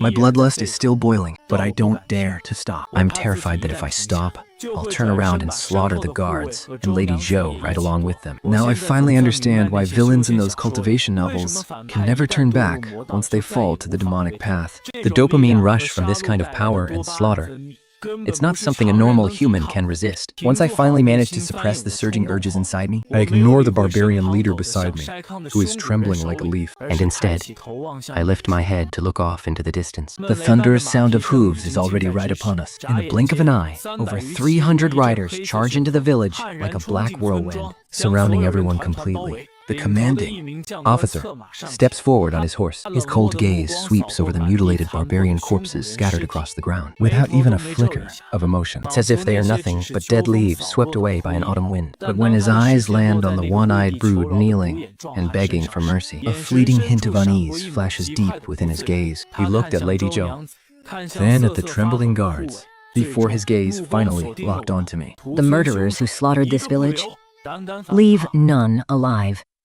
Anyone Killed them on the spot. Understood. The surrounding soldiers warred in unison. Swords were unsheathed and spears leveled forward. A chilling, murderous aura instantly enveloped the entire village. Lady Zhou's face turned deathly pale, but she still forced herself to take a step forward. My lord, we are not the killers. She pointed at the Shunga bodies on the ground. They are. We had just entered the village when they rushed out to ambush us. We were only acting in self-defense. The officer, who called himself Commandant, finally spared her a glance, as if conferring a great favor. His eyes were filled with cold amusement, and a contemptuous smirk played at the corner of his mouth. Self-defense? He pointed his riding crop at the bloody carnage around them. Over 20 fierce Xianggu, slaughtered like this by a pathetic bunch like you? Do you think I, the Commandant, am blind? Or do you just think I'm stupid? Lady Zhou desperately wanted to argue further, But the Commandant had already lost his patience. arrest them all and finish off that Xianggu barbarian. Right there. Several soldiers immediately lunged forward, thrusting their spears at the one-eyed brute. The one-eyed brute snapped his head up, His eyes nearly splitting with rage. He finally realized he was being treated like a chamber pot, to be cast aside the moment they were done with him, facing me. Someone he saw as an inhuman monster. He hadn't dared to utter a single word. But facing this officer who was burning bridges after crossing them, The savage nature deep within him was instantly ignited. "You backstabbing bastards!" In his broken Daning tongue, he roared hysterically. "You're in league with that Daning official! You're the ones who ordered me to..." Before he could finish, several cold spears ruthlessly pierced through his chest, sealing his unfinished secret forever in his throat. At the same time, Mingling at the back of the cavalry, Lieutenant Feng casually swept his gaze over me. He froze.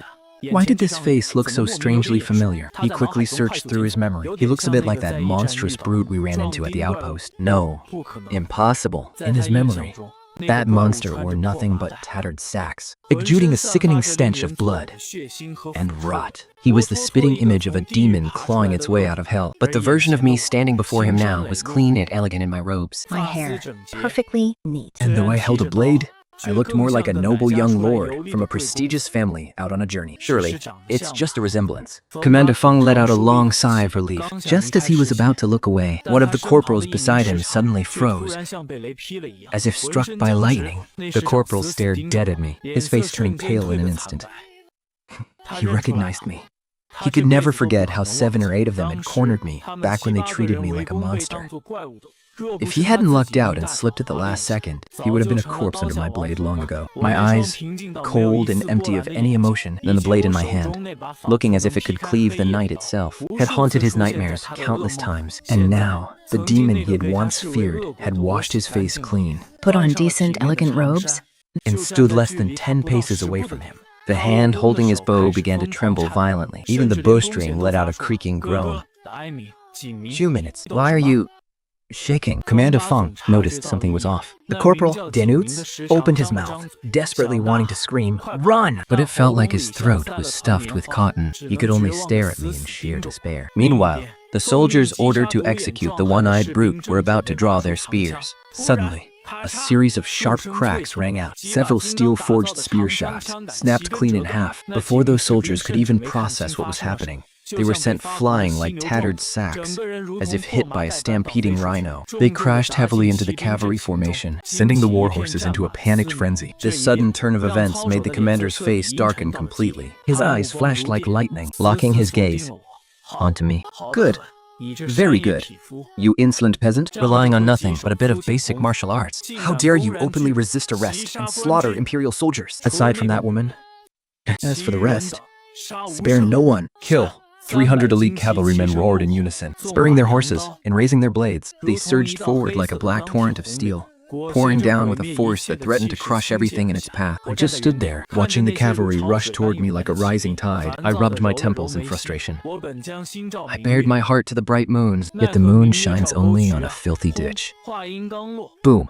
The very moment those words left, a deafening boom erupted out of nowhere. Officer Feng's hand had only just gripped his hilt. When a short, blood-curdling shriek exploded right next to his ear, he spun his head around in terror, only to see a charging rider beside him freeze mid-motion, his blade still raised. In the next instant, the soldier's helmet and the head inside it were violently ripped upward, as if plucked by an invisible hand. It spun through the air, flying high into the sky. His headless corpse remained seated on the saddle. Riding forward a few more paces with the horse before finally slumping to the ground. A cold sweat instantly drenched Officer Feng's underarmor. Before he could even process what was happening, Shakes and muffled groans exploded through the cavalry formation like a wildfire. they rang out relentlessly, coming from every direction and corner. Officer Feng witnessed the most horrifying sight of his life.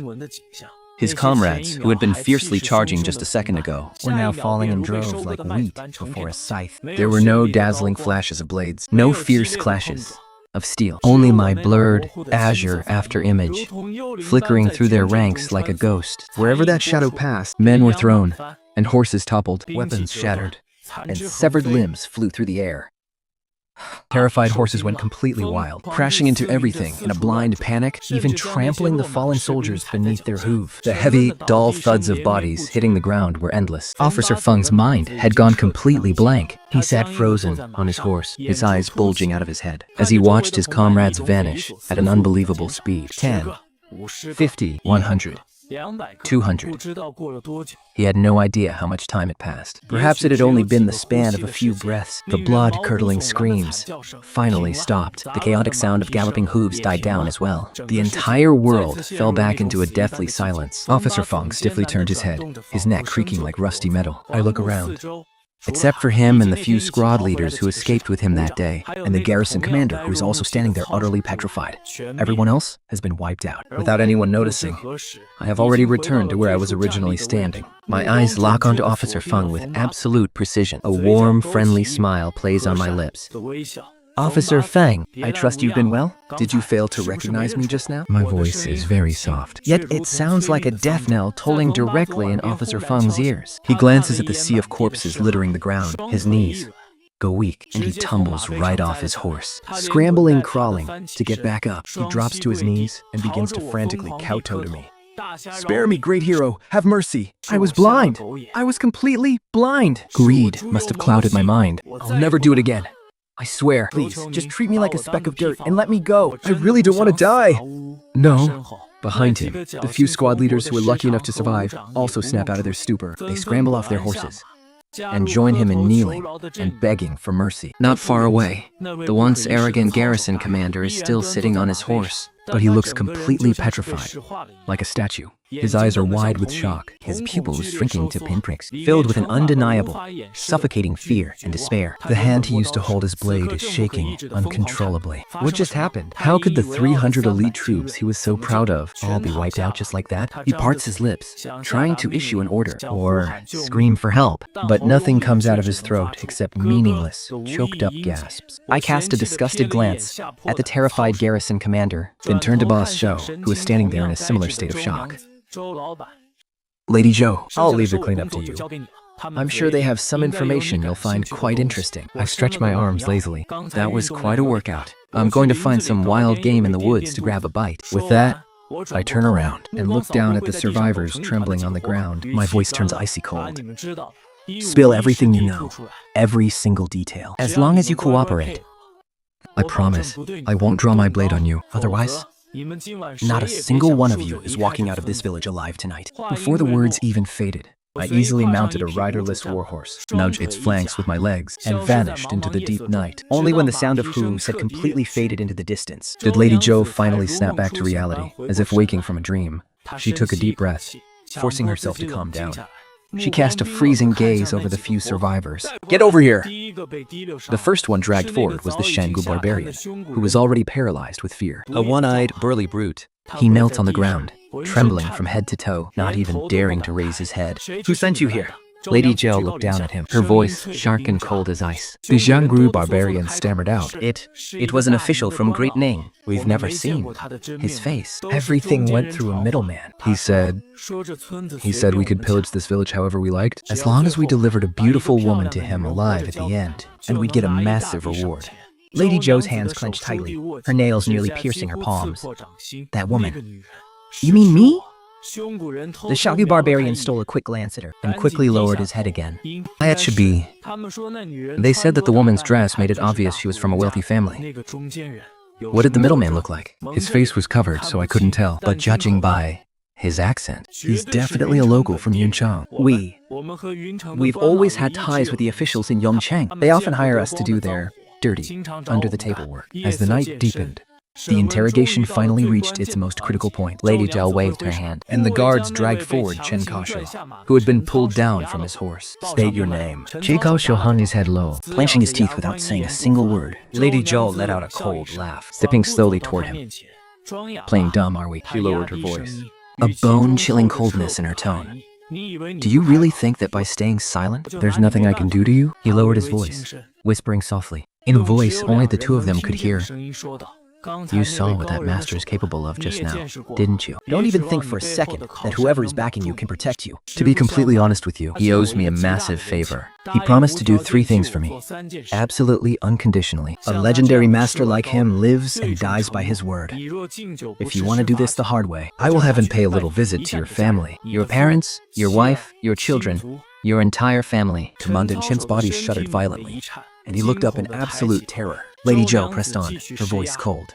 I will have him wipe out every single one of your relatives, leaving absolutely no one alive. I will even have him dig up your ancestral graves and scatter their ashes to the wind, leaving you with no face to meet your ancestors in the afterlife. Branded a coward and disgraced for all eternity. Now, do you still want to keep your mouth shut? Under the crushing weight of Lady Zhou's terrifying threats and the torture of my demon-like image looming in his mind, Commander Chen's mental defenses completely collapsed. I will talk. I will talk. My name is Chen Danian, Commandant of the Yun City Garrison. I am a trusted henchman of Vice Prefect Xiao Mingya. Lady Zhou closed her eyes slowly. The final shred of hope in her heart shattered into dust. Why did he send you here? What is his goal? Vice Prefect Zhou ordered us to bring troops to slaughter the Jianghu people to keep them quiet. And then secretly escort you back? As for anyone else left alive? We were to kill them on sight. Why would he want me kept alive? Commandant Chen trembled violently and stammered out. Vice Prefect Zhou, he has always coveted you. In the prison, he privately hinted that. Chen choked on his words, too terrified to speak the rest aloud. But Lady Zhou already understood everything. A sickening chill rushed from the soles of her feet straight to her head. My husband's death in battle. Did he orchestrate it? Lady Zhou's voice trembled uncontrollably. Commandant Chen hung his head, Whispering in a barely audible voice. yes. Lady Zhou swayed on her feet, nearly collapsing. At that very moment, High in the sky, 10 lie away. The blue-eyed bird that had been sent to spy was flapping its wings frantically, flying for its absolute life. Inside its tiny, simple brain, only one single thought remained: get as far away from that terrifying two-legged beast as possible. But right then, with a sharp crack, a simple pebble I hurled tore through the air with a deafening shriek. It traveled at a terrifying, supersonic speed, striking the bird's body with absolute precision. The blue-eyed bird didn't even have time to shriek. Its world went pitch black, and it plummeted straight down like a broken fighter jet spiraling out of the sky. With a soft splat, it landed right in the bushes. I brushed the dust off my hands, strolled over, and picked up this unlucky, chubby little thing. It has some real weight to it. This meat should taste pretty good. It will be perfect for roasting. Inside the village, a bonfire blazed brightly, crackling and popping in the night. A few guards were silently dragging corpses into the raging flames to burn them. Lady Zhou stood in the shadows, where the light of the fire could not reach. Listening to Officer Chen spill everything like beans from a jar. She felt a cold chill wash over her. 分满蛋酒，雷利就是干的。希佩安可以招猎的，在法十巴萨中不可利不利选过。 We were not just trading goods. They were slaughtering civilians to claim fake military merits, embezzling military funds, and trying to sell off. This conspiracy involved multiple powerful generals of the border army, and more than half of the officials in Yun City. To silence him, Vice Prefect Zhou Intentionally fabricated military intelligence, tricking Commandant Zhu into leading his troops out of the city to hunt down bandits. Then, he tipped off the Shongu beforehand, setting up a deadly ambush. Commandant Zhou fought to the bitter end, refusing to retreat. But in the end, his entire army was wiped out. Officer Chen's voice sounded exceptionally piercing in the night wind. Lady Zhou stood there silently, like a wooden statue that had lost its soul. The firelight flickered across her face, Casting a bleak smile that looked more painful than crying. I spent over half a year exhausting every possible way to investigate this. But the clues kept hitting dead ends. I actually thought the mastermind had some godlike influence. She clenched her teeth, her eyes filled with an inescapable mix of grief, rage, and despair. It turns out, Yun City's skies have been pitch black all along. More than half of the officials in this city are accomplices in murdering my husband. Officer Chen lay prostrate on the ground, trembling uncontrollably. Lady Zhou remained silent for a long, long time. So long that the night wind dried the tear tracks on her face. She suddenly felt a profound sense of helplessness. The truth was finally out. But what could she possibly do? She was just a helpless widow who had lost her only support. Travel to the capital to appeal directly to the emperor? A journey of 2,000 miles. She probably wouldn't even make it past the borders of Yun City before being assassinated. Rely on her family's merchant house, the Shen clan? No matter how wealthy a merchant family was, how could they possibly compete with those who held military power? How could they stand against deep-rooted border generals and corrupt officials? That would be like trying to smash a rock with an egg. It would only send the entire Shen family to their graves for nothing. He stared blankly at the flickering flames, Lost, with no idea where his path lay. By the time it was pitch black outside, I strolled back to the village, casually swinging a plucked roasted bird in my hand. My benefactor.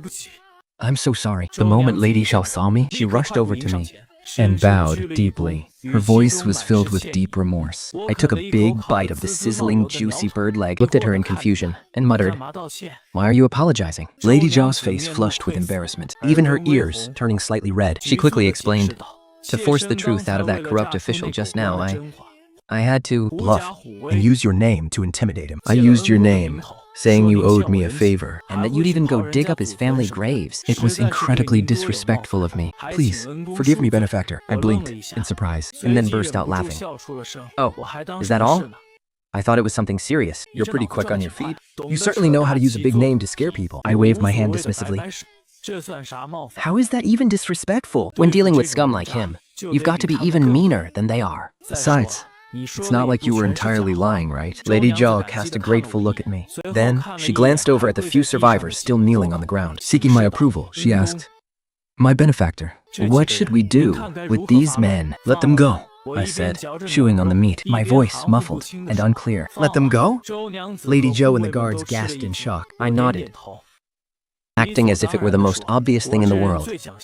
I'm a man of my word. I promised them just now that if they told the truth, I wouldn't use my blade on them. A promise is a promise after all. Lady Zhou stared at my calm profile, a nagging feeling, telling her that my phrase, "not using my blade," carried a dark, hidden meaning. But she didn't pry. She simply waved her hand, signaling the guards to release them. Upon hearing the words, "Let them go," Lieutenant Feng and the other survivors felt like they had just been granted a divine reprieve. They could barely believe their own ears. "Go! Run!" Faster! Scrambling on all fours, they desperately struggled to their feet. And stumbled blindly into the darkness of the night. Terrified that I might change my mind, They sprinted over 5 li without stopping for a single breath until that terrifying village was completely out of sight. only then did they collapse, completely drained of strength, onto the official road. We survived. Thank heavens.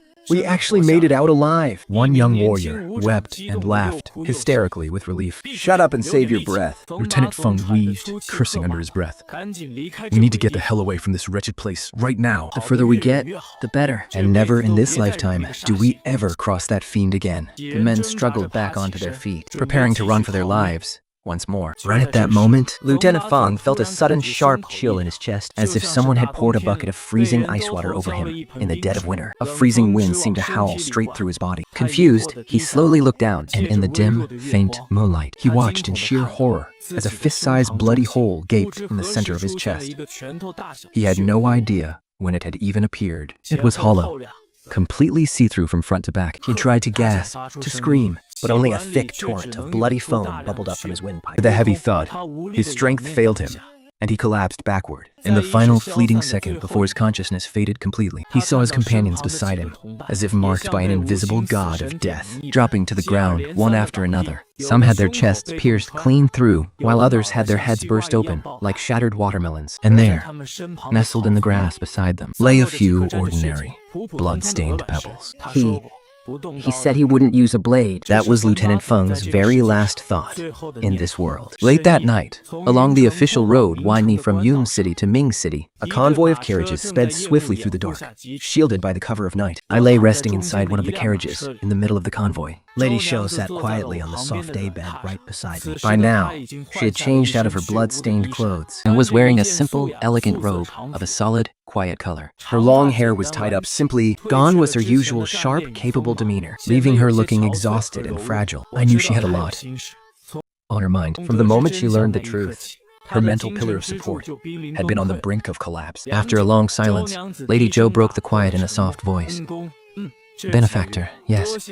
Thank you so much for stepping in to help us these past few days. You risked your life to protect me. I cannot thank you enough. Her voice was incredibly calm. So calm it carried a chilling sense of despair. Once Sijun and the others meet up with us, I will settle the promised reward in full. If you need any supplies, carriages, or horses, benefactor, please, just say the word. After that, we shall part ways. I frowned slightly, opening my eyes to look at her. This calm, final farewell tone made it obvious she had lost the will to live. But I didn't gumble her out on it, Choosing instead to quietly wait for her to continue. Seeing no reaction from me, Lady Zhou gave a bitter smile. Benefactor, she asked softly, would you like to hear the story of me and my late husband? And the real reason I risked coming to Yun City? I nodded, replying in a gentle tone. It's a long night. If you want to talk, I'll be your listener. Besides, listening to drama is the same whether in modern or ancient times. Lady Zhou took a deep breath, her gaze falling on the pale moonlight slipping through the swaying carriage curtain, and drifted into the distant past. I was 18 when I married him. Back then, he was the Yun City Guard. He had come to the Shen family home in Ming City as a guest. I hid behind the folding screen to peek at him, and he caught me. He wasn't angry. He just gave me a gentle smile. The corners of her mouth curled with a hint of tenderness as she recalled. I remember thinking back then, what a wonderful man. We were married for 12 years and spent most of our time apart. But whenever he had a spare moment, he would return to Ming City to see me. And as for the letters he wrote me, I treasured every single one of them. A year ago, he returned and told me his patrol of the border might take a very long time and asked me to wait for him patiently at home. Lady Zhou's voice began to tremble. I waited and I waited. But all I got back was a notice of his death and a meager pension from the court. They claimed he was reckless, greedy for military glory, and that he fell into an ambush by the Xunwu barbarians. They said he deserved to die. I didn't believe a word of it. He was always so level-headed and cautious. How could he be much a foolish, basic mistake? His death made no sense at all. I couldn't just swallow this injustice. So, under the guise of visiting my family, I secretly sent people to investigate. But the people I sent, some went missing. And the others died sudden, mysterious deaths. Every single time we got close to the truth, the clues would be abruptly severed by some invisible force. I thought the enemy was just hiding too deep, In my desperation, I wrote to my uncle, Zhou Mingwen, the subprefect of Yuqing, begging for help. I laid out all my suspicions and every clue I had gathered, begging him to bring us justice. Lady Zhou bit her lip so hard it nearly bled, tears finally streaming down her face. He wrote back to comfort me, swearing he would get to the bottom of it, and telling me that from then on, he would be my greatest protector. And I actually believed that beast. She let out a laugh, a laugh so shrill and desolate. I was like a complete fool, begging the actual mastermind for help. Every single clue I uncovered was severed by his own hands. He watched from the shadows as I ran around like a headless chicken. Don't you find that hilarious? So, what do you plan to do next? I asked softly. Lady Zhou lowered her hands, her eyes hollow, as she shook her head. What else can I do? Even if I know the truth? So what? There are border generals with massive armies at their command. He is the sub-prefect of Yuanqing, a man who can cover the sky with one hand. Who knows what royal or noble figure might be standing behind them? How can a helpless widow like me possibly fight them? She looked at me in sheer despair. Her voice unnervingly, terrifyingly calm. I wanted to pretend I found nothing and just creep back to Minshan to scrape by. But that's impossible now. Since they've set up this deadly trap tonight, they never intended to let me make it back alive. Even if tonight's plan fails, they still have 10,000 ways to frame me for the village massacre, leaving me and the entire Shen family with no grave to rest in. Benefactor. Lady Zhou suddenly fell to her knees before me with a heavy thud. Tears streamed down her face. My own life is of no consequence. But I cannot drag down my elderly father. I cannot bring ruin to everyone in the Shen family, young and old. This world is just too dark. It is so deeply unfair. Taking a human life is as meaningless to them as crushing an ant. I accept my fate. I truly accept my fate. She raised her tear-blurred face, staring blankly up at me, like a drowning person clutching at a final straw, yet also like someone who had completely given up the struggle. Benefactor, do you think I am utterly useless? Was I foolish to ever think I could uncover the truth from the very start? I took a deep breath and spoke slowly. Why did you investigate your husband's death in the first place? Because I refused to believe he was a corrupt official who embezzled money. And I certainly didn't believe his death could be dismissed so cheaply. And did the truth you uncovered prove you wrong? Lady Zhou shook her head. No. You sent people to investigate and faced setback after setback, even suffering heavy casualties. Yet you still gritted your teeth and kept going. Why? Because those were human lives, and they couldn't be allowed to die in vain. Not my husband, nor the people who risked their lives for me. Then when you wrote to your uncle for help, what was your purpose? I thought he was family, and that he would help me seek justice. That wasn't just an assumption, it was the truth. He is your uncle. What is wrong with trusting your own blood? He is the one who is wrong. It was his own twisted greed that defiled your family bond. Lady Zhou was stunned. I didn't give her time to react, and pressed on. You said just now that the border army has authority, and the garrison office has influence? There are some incredibly powerful people pulling the strings behind them. Did you really not know what you were getting into before you came to Yuan City? Lady Zhou nodded slightly. You walked right into the tiger's den, knowing full well the danger, knowing you might never find the truth, and that even if you did, you could never fight them. My voice grew heavier. But you still came, because he was your husband. Because you wanted justice. That's not being useless. That's having real guts. Lady Zhou's eyes instantly filled with tears once again. You just said you aren't afraid of dying, I said, but you're afraid of bringing trouble to your family. You aren't crying because you pity yourself. You're crying because you care about them. In this messed up world, most cowards would just abandon everyone to save their own skin the moment disaster strikes. But even with a blade at your throat, you're still thinking of others. That's not being useless. That's what it means to have a good heart and real loyalty. Lady Zhou's tears finally burst through the dam, but this time, she didn't lower her head to hide them. She just let the tears stream freely down her cheeks. You asked me if you were wrong. Let me tell you, you aren't wrong at all. Did your husband deserve to die? No. Was it wrong for you to search for the truth? No. Do those murderers deserve to die? Absolutely. Does that beast of an uncle of yours deserve to die? Even more so. Every single thing you've done with a clear conscience. If anyone is to blame, it's this rotten, broken world. Lady Zhou froze. Her tears even stopped falling. What did she just hear? I'm not the one who's wrong. It's the world. How could anyone in this world say something so earth-shattering? The sheer shock hit her like a tidal wave, instantly washing away her grief and despair, and completely shattering everything she had ever believed to be true. Lean back against the carriage wall. I softened my tone, as if just making small talk. I said, you just said that in this world, people dying from injustice, or even entire families being wiped out, is just a common occurrence, right?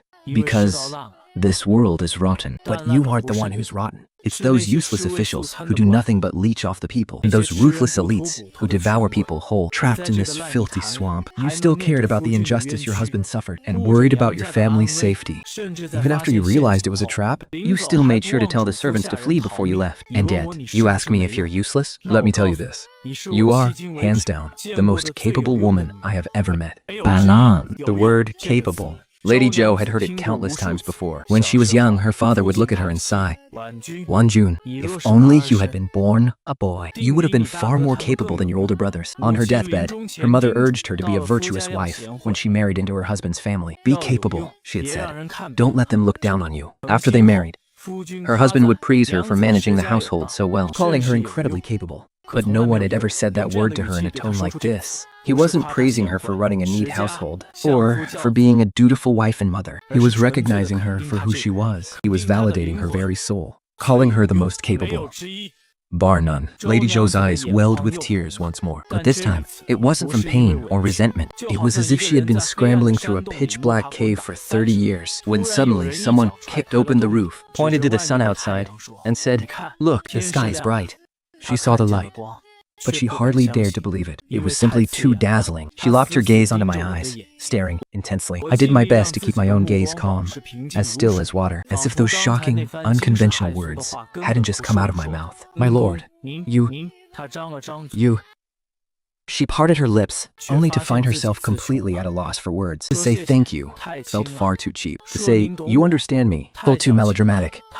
So, she just looked at me. She just kept looking, her eyes never wavering. A tear slipped down to the corner of her mouth, tasting slightly salty. Suddenly, she smiled. It was an incredibly gentle smile, and incredibly pure, stripping away all her disguises and defenses.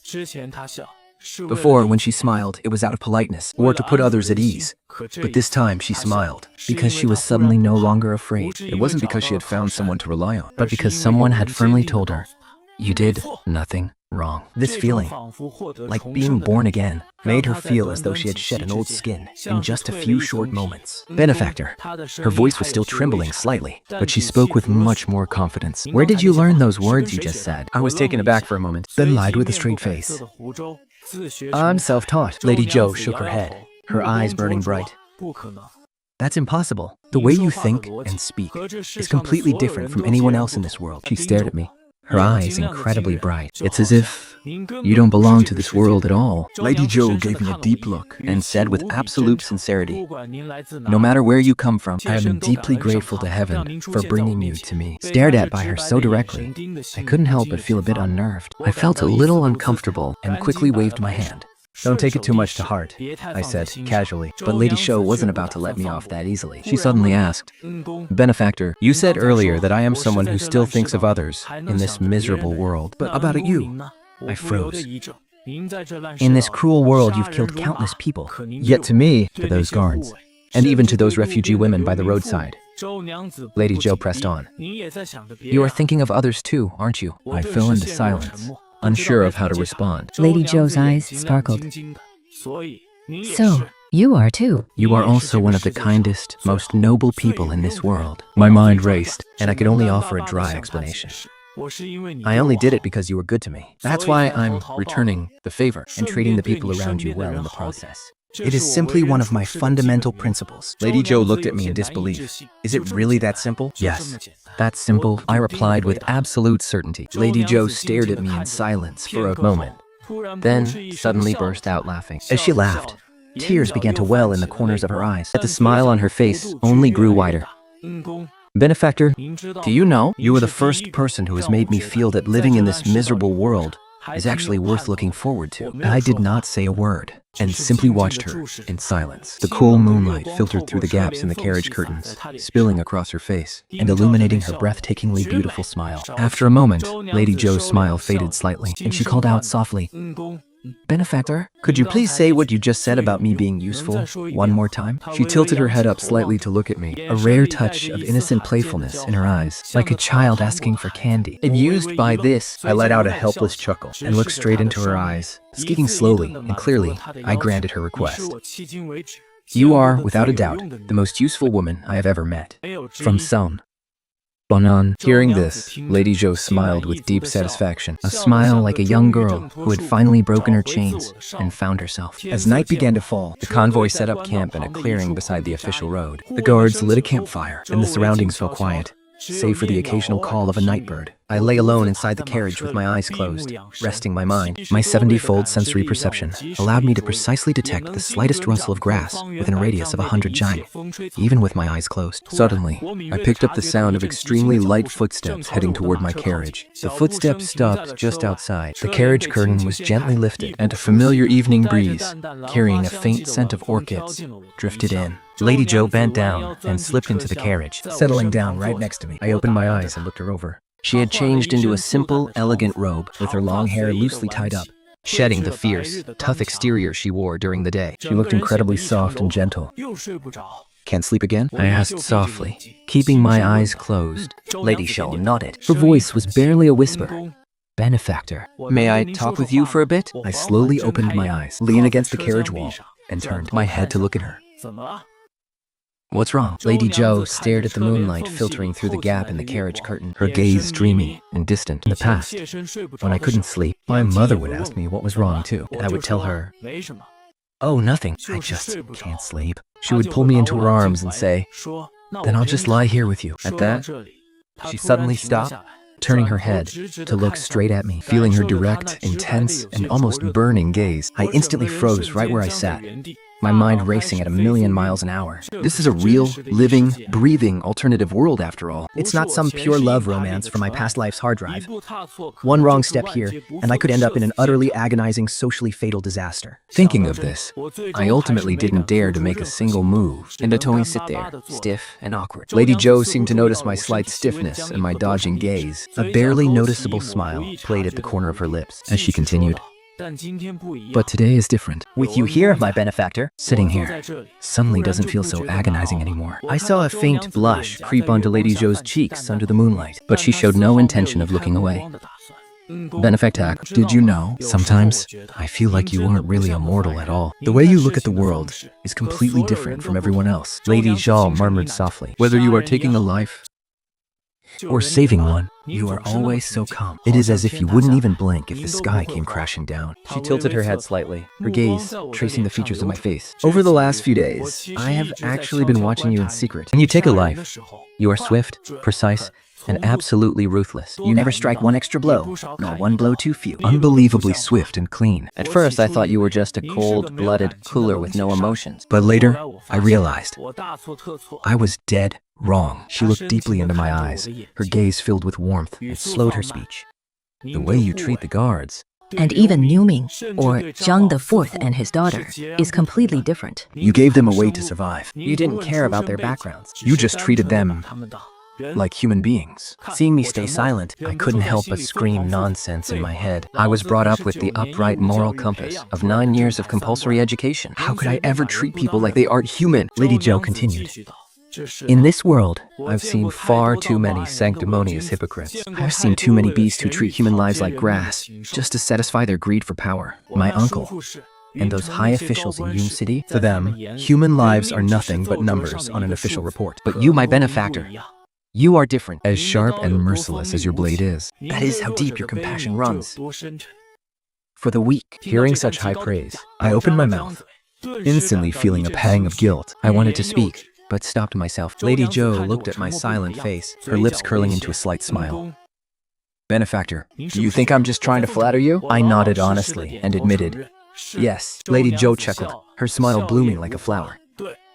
Indeed, I am praising you, my benefactor, but I am being completely serious. I have lived for 32 years, and I have met countless people. Things can be read at a single glance, while others can't be seen through, even after 10 years. She paused for a moment. But you, my benefactor, I cannot see through, yet I can feel a power in you that brings absolute peace of mind with you here. No matter how vast this world is, I have absolutely nothing to fear. So, hearing this frank, heartfelt confession, I was completely stunned. Lady Zhou studied my face. On the outside, I looked as steady as a rock. But on the inside, I was already panicking like crazy. She suddenly burst into a soft chuckle. The sound was sweet and clear, sounding exceptionally alluring in the quiet night. My savior, do you know why I've told you so much tonight? I could only shake my head blankly. Lady Zhou suddenly reached out her soft, delicate hand and gently grasped mine. A sudden jolt ran through my entire body, and my heart rate instantly soared to 180 miles per hour. Before I could react, I felt her soft hand guiding my own, Gently yet irresistibly placing it against a warm, slender spot. right on her waist. The moonlight filtered through the gaps, casting a soft glow over Lady Shou's face. I could clearly see an alluring blush creeping up her cheeks, Yet her glistening eyes locked onto mine, bold and full of passion. her rosy lips parted slightly, her sweet breath brushing against my skin as she spoke. Tell me, is a widow's weight stop? My mind went completely blank, buzzing with shock. I nodded, completely on instinct. Lady Zhou let out a soft giggle. Her smile in the moonlight was incredibly mesmerizing. Then she gracefully pulled back, creating a bit of distance between us. Soft indeed, but your heart is just as soft, my savior. I parted my lips to speak, but for once, I found myself completely tongue-tied. By then, Lady Zhou had already stood up and lifted the carriage curtain. The moonlight caught the faint smile playing on her lips, making her look breathtakingly radiant. Thank you, my savior. Every time we speak like this, it brings me so much joy. She cast a lingering look back at me. I should head back now. Please, get some rest. The curtain fell, And her footsteps gradually faded into the distance. left alone in the darkness. I looked down at my hand. It still seemed to hold her warmth, along with the faint, sweet scent of her perfume. I sat there dazed for a long moment before slowly pulling my hand back. A single sudden thought popped into my head. Holy crap. Did I just get flirted with? Thinking back to what just happened, he literally took my hand, placed it on her waist, and asked me if it was soft. As soon as I gave him the nod, he took off. I fell silent for a long while. Suddenly, a soft chuckle escaped my lips. Is this his way of repaying me? My voice was barely a whisper. Filled with the touch of helplessness, yet laced with a hint of amusement that even I didn't realize was there. Leaning back against the carriage wall, I closed my eyes, But my mind was flooded with thoughts of that hand, that slender waist, and that smile, along with those soft words. So, your heart over and over.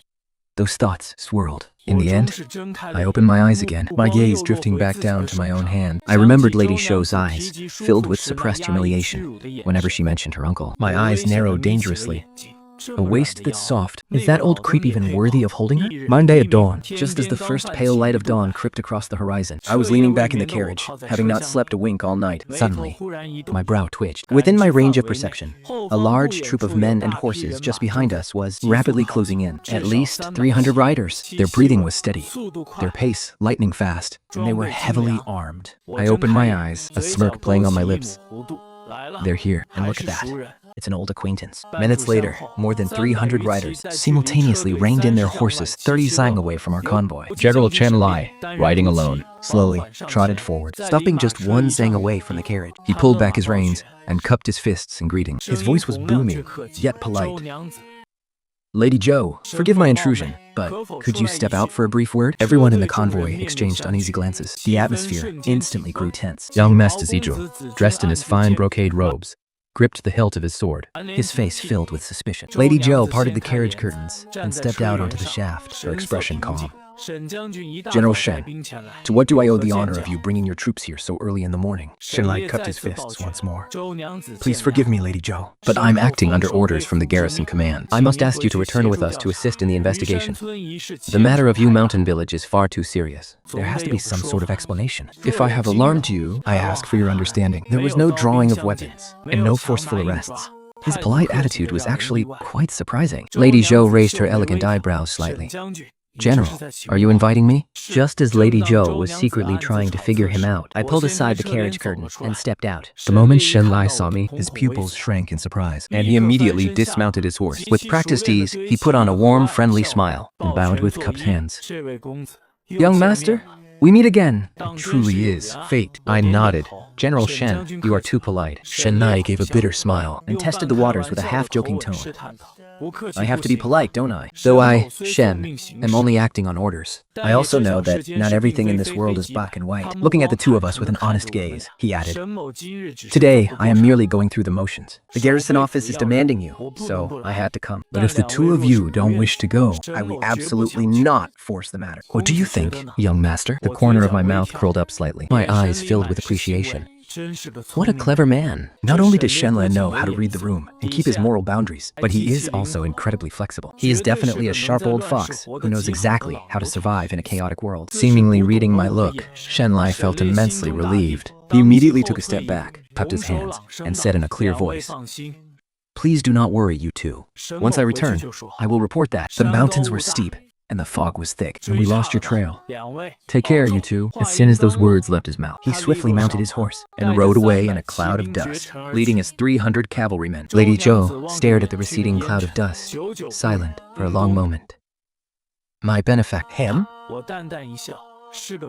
I smiled faintly. He is on the official road back to the city. The lieutenant finally couldn't hold back any longer.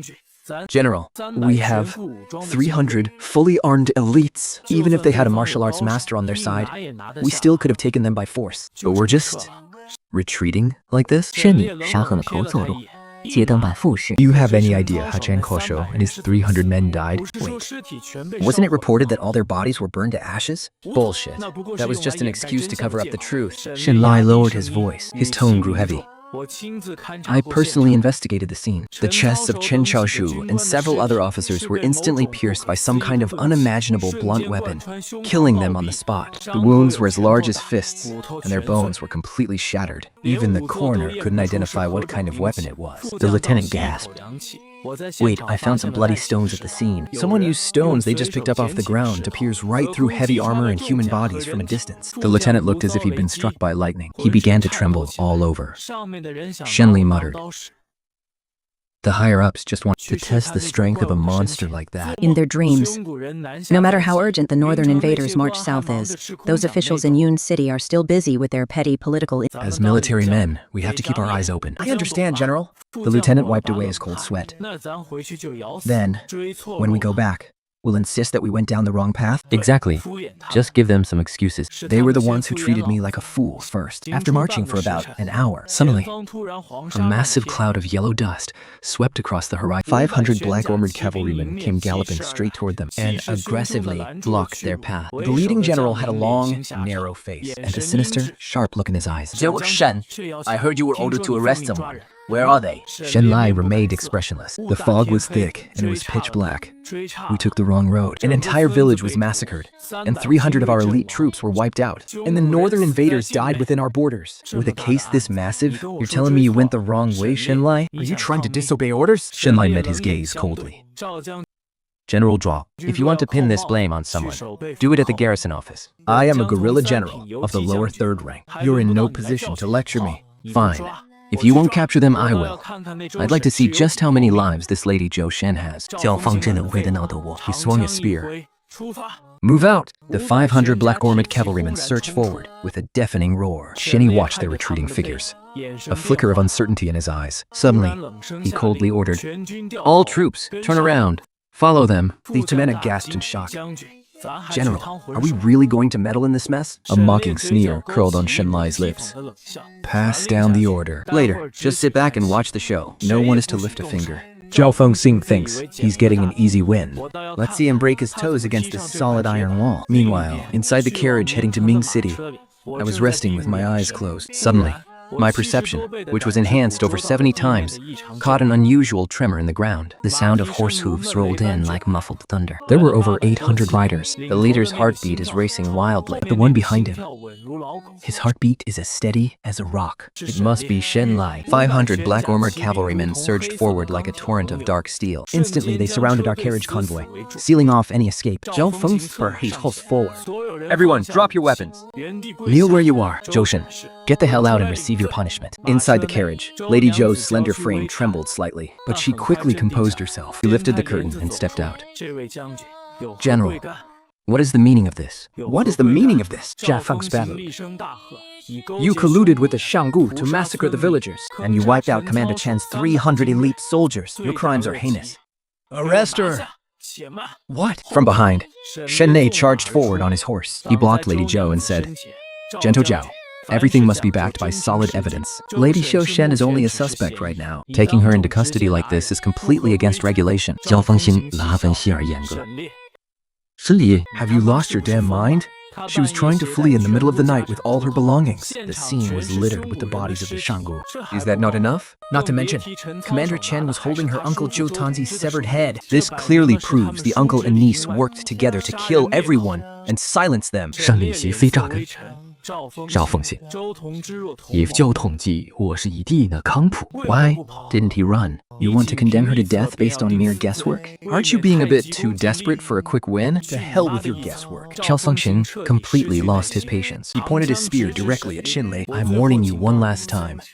Get out of my way, or else you'll be punished as an accomplice right along with them. With his sudden, angry roar, 500 black armor soldiers stepped forward in unison, aiming their crossbows straight at the carriage in the center. Shen Lai's deputy, eyes bloodshot, also drew his blade as the two signs faced off in a tense standoff. The tension was on a hair trigger, ready to explode at any second. All troops, hear my command. Anyone who obstructs the arrest of the key suspect is to be executed on the spot. 教方性依序到如父的恶。 Right at this explosive, tense moment, A clear, calm voice suddenly echoed from the side, saying, "Well, quite a lively gathering we have here." In an instant, every single eye locked onto him. I slowly stepped down from the carriage, dressed in a simple green robe, completely ignoring the 500 fully drawn crossbows aimed at me. I walked straight over to stand in front of Lady Zhou, Feeling the sudden, overwhelming sense of security. Lady Zhou's eyes instantly welled up with tears. She didn't say a word, but just stared silently at my back. It felt as if this single figure could hold up the entire heavens for her. Suddenly,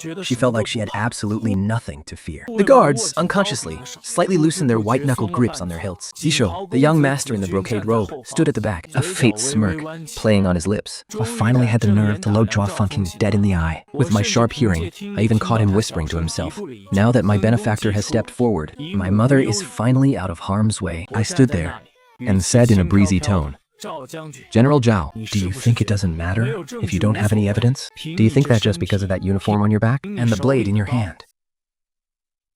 As long as you lock someone in your dungeon and break out the torture devices, you get to decide what is right and what is wrong." What absolute nonsense. You are twisting the truth. You aren't just questioning this general. You are begging for death. Zhao Feng's was furious. What? Did I touch a sore spot?" I mocked. Is that why you're flying into a rain? I took another step forward. My voice suddenly rising. Let's lay it all out, shall we? You don't bother to investigate Vice Prefect Shell, who secretly mobilized troops. You ignore the messy accounts of armaments trafficking. Yet here you are, pretending to be some paragon of righteousness. The law knows no mercy, you say. To put plainly, aren't you just a bully who picks on the easy targets? Jiao Feng grained his teeth so hard they clicked. What do you know?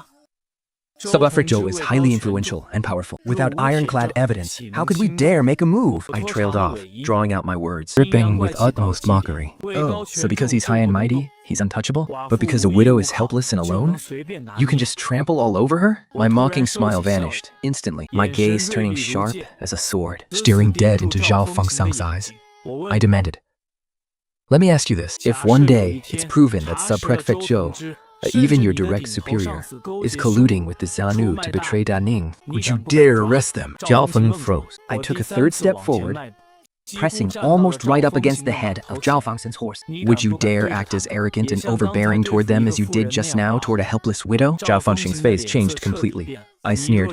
If you have the guts to stand by that question, I will go find you that ironclad evidence right now. I tilted my head up slightly, barking out a challenge.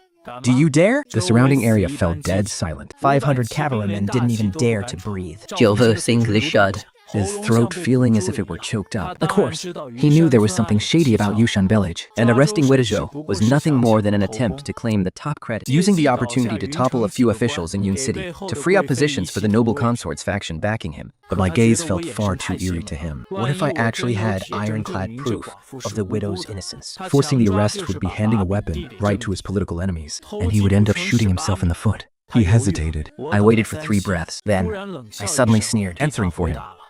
You don't dare touch those with power and influence. You only dare draw your blade against the weak, just to show off your pathetic excuse for doing your duty. Your cleverness and courage are absolutely nauseating. Boom! The string of sanity in Zhao Fengxing's mind snapped completely.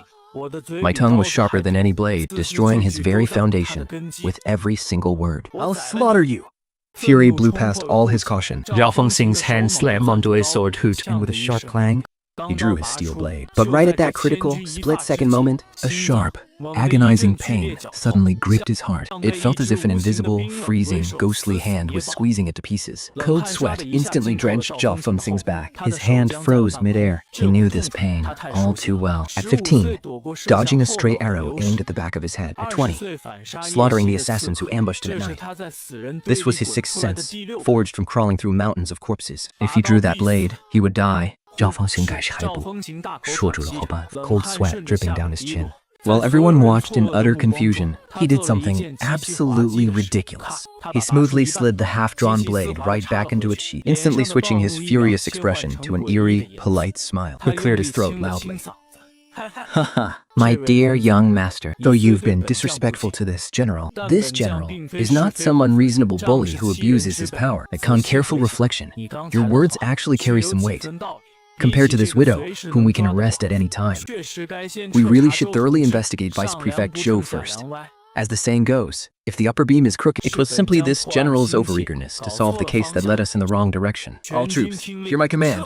Retreat! Before his voice even faded, Zhao Feng dug his heels hard into his horse's flanks. without even waiting for his cavalry to react, he bolted away like he'd seen a ghost, leaving nothing but a cloud of dust. The thundering hooves rumbled, kicking up a massive cloud of dust. The 500 armored cavalrymen were completely stunned. The general ran away? The lieutenant's jaw dropped, and he suddenly shuddered, snapping out of his daze, hurriedly pulling his horse around. He bellowed, "Retreat! Retreat now! Keep up!" In the blink of an eye, the 500 elite cavalry fled like a receding tide, vanishing without a trace, leaving only a mess of chaotic hoofprints on the ground. I stood right there, completely dumbfounded in the wind. Just a moment ago, I clearly felt his genuine, tangible killing intent. I had even figured out how to allocate my attribute points on the system panel, how much to put into strength, how much into speed, and how to farm the stat points from these 500 men. And the result? They ran. What a massive loss. A total waste. If I'd known, why did I waste my breath? It would have been so much better to just crush him to death. But looking on the bright side, I guess I at least kept my grip on sanity without completely becoming a slave to my own power. The path of a demonic cultivator is indeed a long and arduous journey. Beside me, Shenlai was sitting on his horse, with an expression even more priceless than if he had just swallowed a fly. He was probably waiting to see me rip that 500-pounder apart with my bare hands. But instead, Zhao Fengxi chickened out instantly and bolted faster than a rabbit. Just thinking about Zhou Feng's previous high and mighty declaration, I, Zhao Fengxing, am no coward. 身历一个百里提平扫分崩是要辣些。 But young master, your divine presence defeated the enemy without even a fight. Shenlai cupped his hands, trying to flatter me. I rolled my eyes at him. It has nothing to do with me. He's just a rabbit at heart. By the carriage, Lady Zhou stared blankly at my back, before suddenly letting out a soft giggle. She quickly covered her mouth, her soft laughter slipping out. Her laughter sounded incredibly clear on the quiet official road. The guards also seemed to snap out of their daze, whispering among themselves in bewilderment. How did that arrogant general suddenly turn so soft? Maybe his great-grandmother paid him a visit in his dreams from the underworld. Hearing their gossip, I turned toward the carriage, feeling completely helpless. As I passed by, Lady Zhou.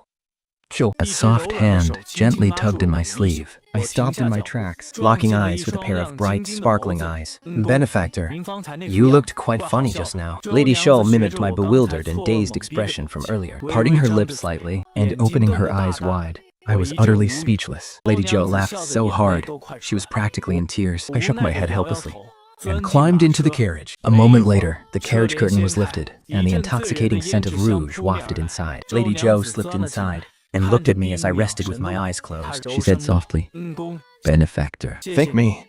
What are you thanking me for? Thank you for suppressing your urge to kill, all for my sake. And letting a man who deserved to die walk free. I opened my eyes, feeling a bit surprised. Lady Zhou suddenly leaned in close. My heart skipped a beat. I thought to myself, what is she doing getting this close? Her scent, her beautiful face. It's absolutely intoxicating. My benefactor, with your temperament, if you weren't trying to clear my name and prove mine innocence, you wouldn't have even bothered To reason with them at all. and you certainly wouldn't have tolerated him drawing his blade. You would have ripped his head off the moment he started talking nonsense. She stared straight into my eyes, her eyes shimmering with deep emotion. Her voice was as soft as a whisper, carrying a sweet, intoxicating shyness. Because you have done so, I have no way to repay your kindness. She leaned closer and closer until our breaths mingled. But in the end, Lady Zhou lacked that final bit of courage. Her face turned bright red, and she hesitated to speak, before fleeing the carriage like a startled rabbit. Meanwhile, on the other side, 叫凤笑，可说苏姬合资出笼式和九庭，还能学习，军守下州。机遇下 The warhorse was foaming at the mouth, its legs trembling with exhaustion. he wasn't doing any better himself. His armor was drenched in cold sweat, as if he had just been pulled out of a river. His lieutenant panted heavily as he caught up. General, why are you running? Shut up, Zhao Feng Snow, dismounting his horse. He leaned against a tree, gasping heavily, but his mind was frantically replaying the scene of those 300 corpses in Yushan village. The unbelievable fist-sized hole clean through Commander Chen's chest. Coroner Shah had insisted it wasn't caused by a weapon. It was a pebble. A single person, using a single pebble, instantly slaughtered 300 elite border troops and over 20 foreign warriors. how in the hell is that even human? If that incredibly calm man back there really was the monster who threw a pebble with his bare hands to pierce heavy armor, He was so close to me. All he had to do was raise a hand, and my head would have popped like a watermelon. At that thought, 交方性的脸比干得却干气。 Do you remember when that kid from King Shen came out? what kind of look did Shen Li and his guards have on their faces? Zhao Feng's asked, his voice trembling. The lieutenant froze for a moment. They seemed relieved. Yes, and lived. Think, Zhao Feng wallowed hard. Surrounded by 500 elite soldiers, and they actually looked relieved when they saw me walk out alive? What does that mean? It means he had absolute confidence that he could slaughter all 500 of us. The lieutenant went pale with horror. The general glared at him and hissed, Shut up! "Take this to your grave." Zhao Fengshen leaned against the tree trunk, cold sweat pouring down his face. Suddenly, a realization flashed through his mind. He slapped his thigh hard. Shen Li.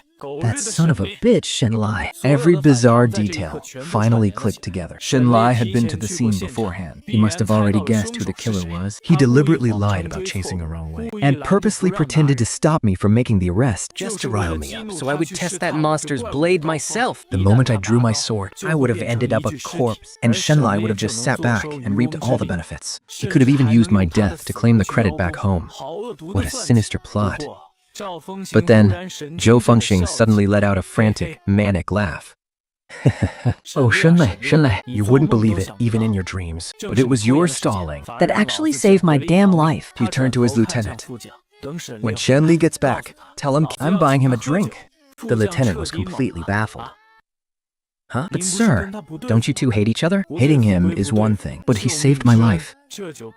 I have to buy him this drink. Zhao Fengxing's laugh sounded incredibly eerie. The sun set and the moon rose. In the dead of night, outside the camp by the river, 5 massive war horses tore through the darkness, halting 10 zanging away. The riders dismounted in perfect, synchronized unison. Not a single sound broke the silence. Who goes there? The night guards drew their swords and barked. The leader held up a cold, gleaming token. King Yi Guard Commander. Please show yourself, Lady Shou. At that, the entire camp instantly fell into a dead silence. Young Master Jing's face turned deathly pale. The Qingyi Guard.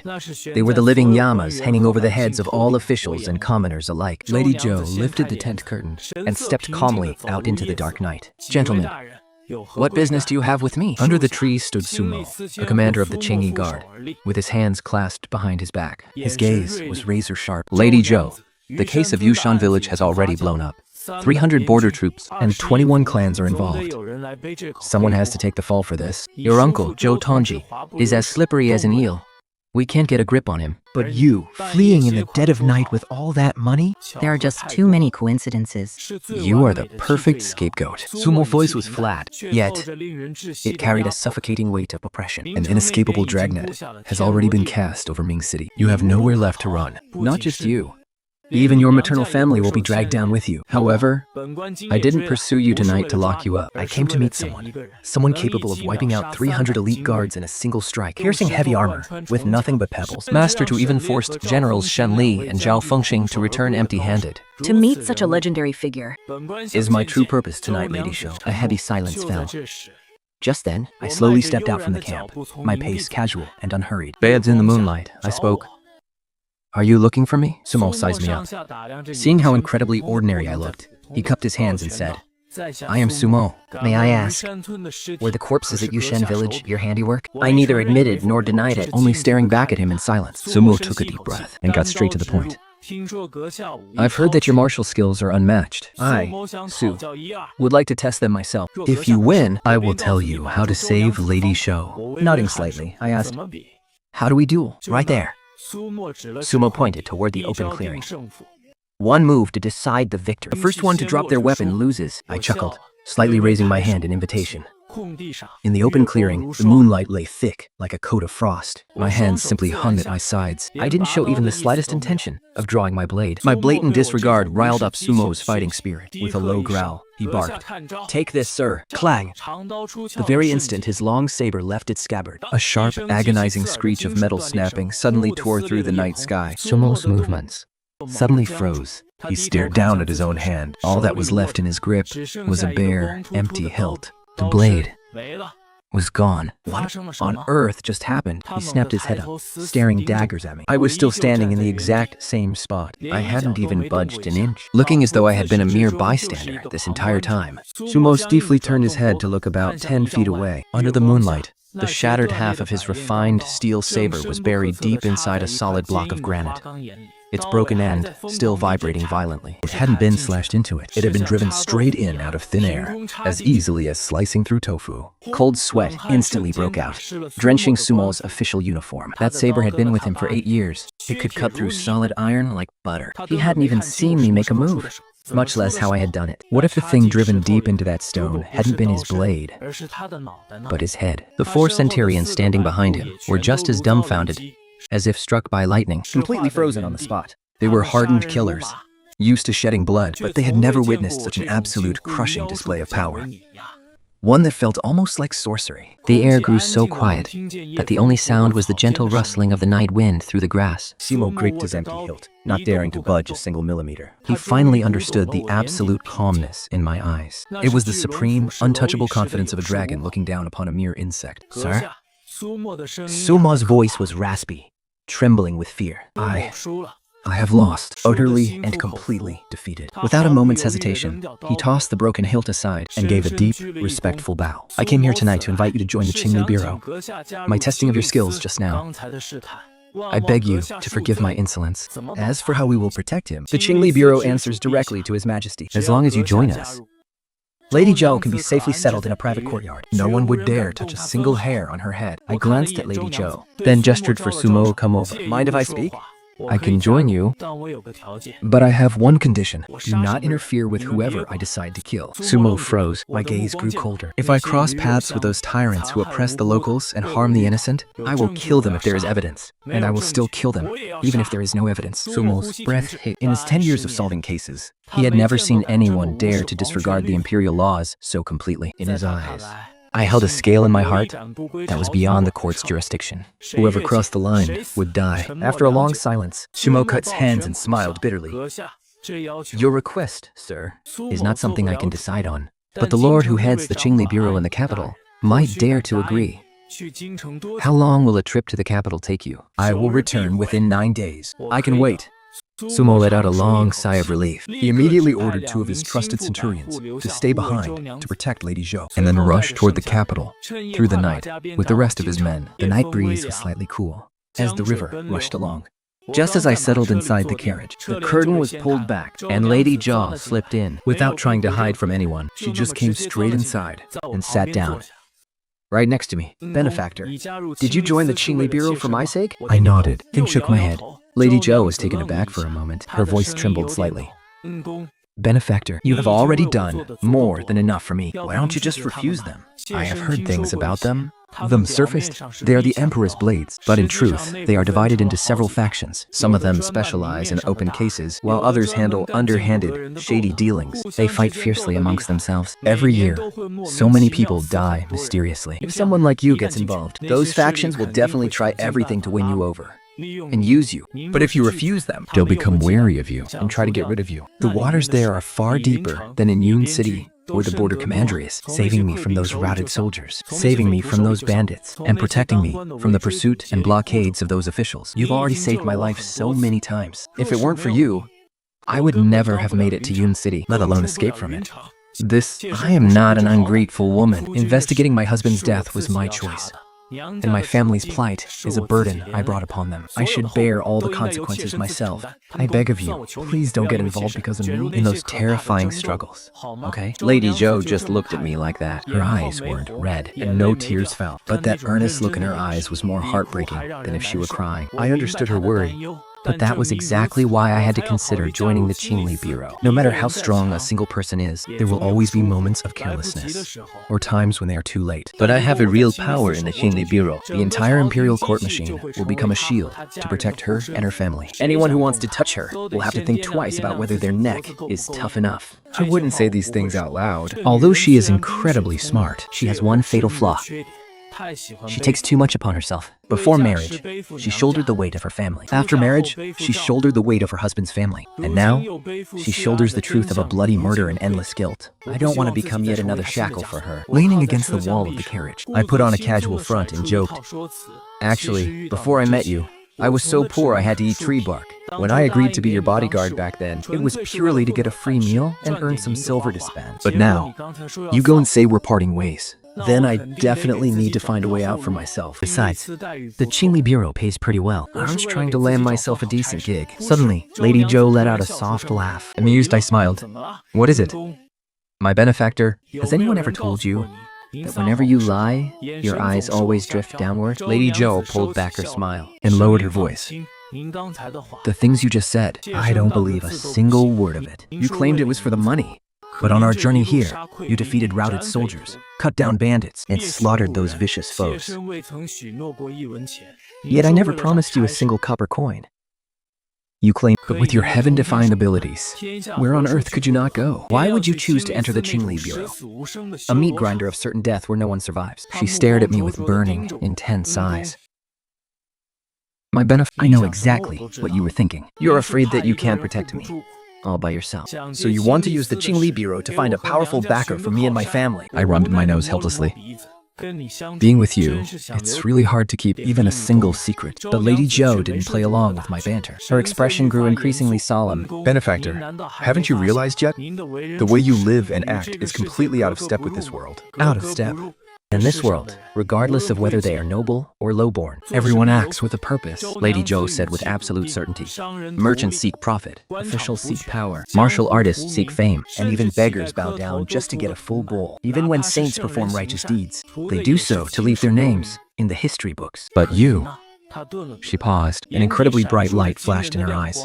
You saved my life and killed our enemies, not for wealth, not for beauty. And you didn't even want me to feel indebted to you. In this world, your actions simply make no sense, There is no logic to find. and no profit to be made. It's as if you do all of this solely because you believe it's what you ought to do. My heart jolted violently. So, my mismatch with this world is actually this glaring. 3 years of exile in this chaotic world, a brutal melting pot, forced me to become cautious and cold. But in the end, it couldn't turn my heart completely black. It's all thanks to the foundation laid by my past life's 9 years of compulsory education that I still act like a decent human being. It's carved right into my bones. Oh, us. What? To serve the people, to fight evil, and protect the innocent. Do I really need any other reason? I don't. But I can't explain that to them. So I could only tease. Well, you're quite the observant one, aren't you? As I spoke, my brow twitched. Someone's coming. I lifted the carriage curtain And stepped straight out into the dark night. at the far end of the main road. 3 riders came galloping through the dust. Leading them was Sumo, his official robes torn to shreds. A bone-deep gash ran across his left shoulder, dripping with blood. As he dismounted, he stumbled and nearly collapsed. The 2 lieutenants behind him were also covered in blood, looking absolutely battered. Sumo rasped in a hoarse voice, Gasping for breath. "Sir, the Ministry of Justice. They're here." They're led by Qingzhan, a director from the Ministry of Justice. He brought over 20 elite fighters. He has an official arrest warrant and is dead set on taking Lady Zhou. I couldn't stop them. Before he could even finish, a long dragon of torches flared up in the distance. The thundering hooves shattered the silent night wind. Leading them was a man in his mid-30s, sporting a thick beard. Wearing a dark cloak, he sat high upon a stallion. His gaze swept over the crowd like a venomous snake. "I am Xinzhong, Director of the Ministry of Justice. I am here under imperial decree to arrest a wanted fugitive." Looking down from his horse, the bearded man's gaze bypassed everyone else and locked dead onto Lady Zhou. A cold sneer curled the corner of his mouth. "Lady Zhou, come with me quietly and save yourself some pain. As for the rest of you, suicidal trash, He waved his hand fiercely. Take them all down, he roared. Kill anyone who dares to resist.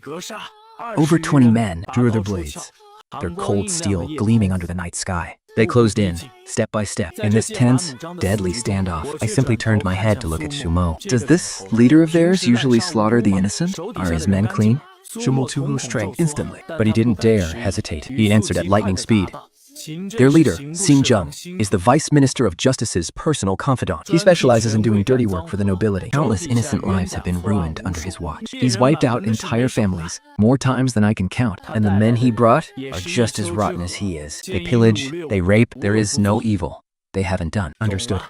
The very next second, whoosh, a deafening sonic boom exploded from the ground. It sounded like a sudden clap of thunder. Sumo felt a sharp, agonizing pain in his eardrums, and his vision suddenly went completely white. By the time his eyes could focus again, The entire world had fallen into a deathly silence. No no war cries, no clashing of steel. The 20-plus ministry elites, who had been so arrogant just moments ago, were now lying scattered in pools of blood. A perfectly straight red line had split open across each of their throats, as bright crimson blood gushed out like a geyser. Even the high and mighty ministry director, Xing Zheng, was still sitting upright on his horse, except his head was entirely gone. His severed neck was like a fountain, spraying blood into the air. The startled black horse took 2 steps forward, and only then did the headless corpse crash heavily into the mud. Sumo stood frozen in place, Cold to the very bone. Behind him, Lieutenant Zhao Han's hand was still gripping his hilt, but even the strength to draw his blade had been completely drained. no one spoke. He couldn't even hear the sound of breathing. Under the moonlight, dressed in my green robe, I stood right in the center of the bloodbath of 20-plus corpses, without a single drop of blood touching my clothes. I turned around, looking at the utterly dumbfounded Sumo, my lips curved into a faint half-smile.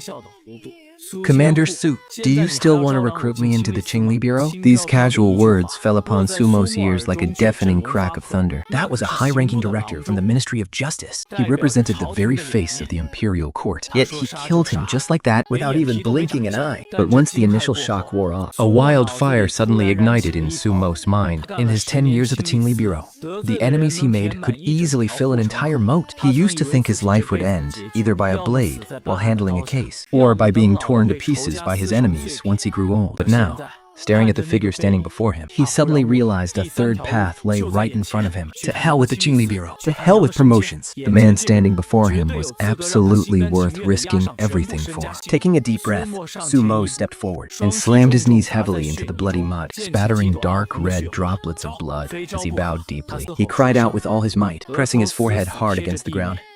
If the commander does not cast me aside, this subordinate will leave the Qingli Bureau. I only wish to follow you to the ends of the earth and serve you faithfully forever. Zod thought.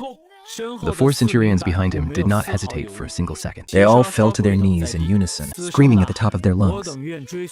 We wish to follow you to the ends of the earth and serve you faithfully forever. The guards and servants watching from a distance were utterly dumbfounded. Those were the high and mighty lords of the Qingli Bureau, living devils who even local officials had to kowtow to in fear. Yet here they were, kneeling in the bloody water like devout believers, begging to be this benefactor's dogs. While everyone was overwhelmed with mixed emotions, a figure clad in a luxurious silk robe suddenly burst out from the crowd. He slid on his knees with great flair, stopping right in front of me. Zijun also wishes to follow you to the ends of the earth, master, and serve you faithfully forever.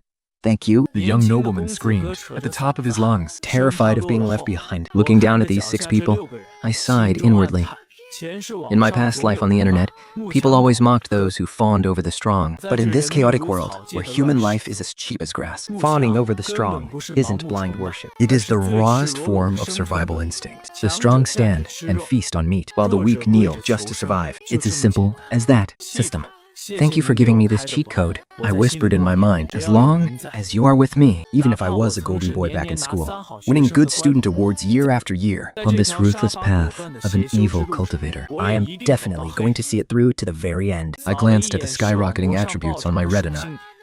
Strength, +9. Speed +6. Perception +3. Spirit +2. Composing myself, I said calmly, "You may all rise." The 6 of them, looking as if they'd received a grand pardon, raised their heads. From now on, don't call me benefactor or your ex. My last name is Chu. I paused for a moment and used the titles I was most familiar with from my past life. In public, Call me Lord Chu. In private, call me boss. Boss? Sumo blanked for a moment. Though he found it unusual, he still kowtowed heavily. Yes, boss. The other 5 also quickly chanted in unison. As for tonight's matter, you don't need to panic. Without ironclad evidence, The Ministry of Justice won't dare to force the issue, I said in a casual tone.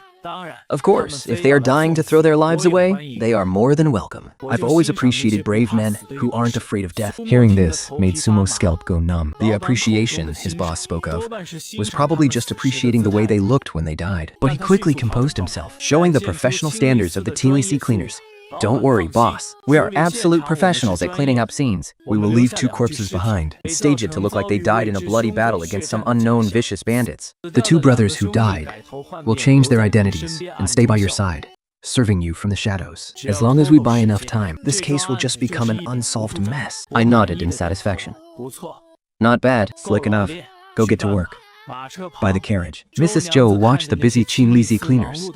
Their movements were incredibly fast and clean. Even though they were injured And still bleeding, none of them uttered a single word of complaint. their sheer professionalism was deeply reassuring. But she knew.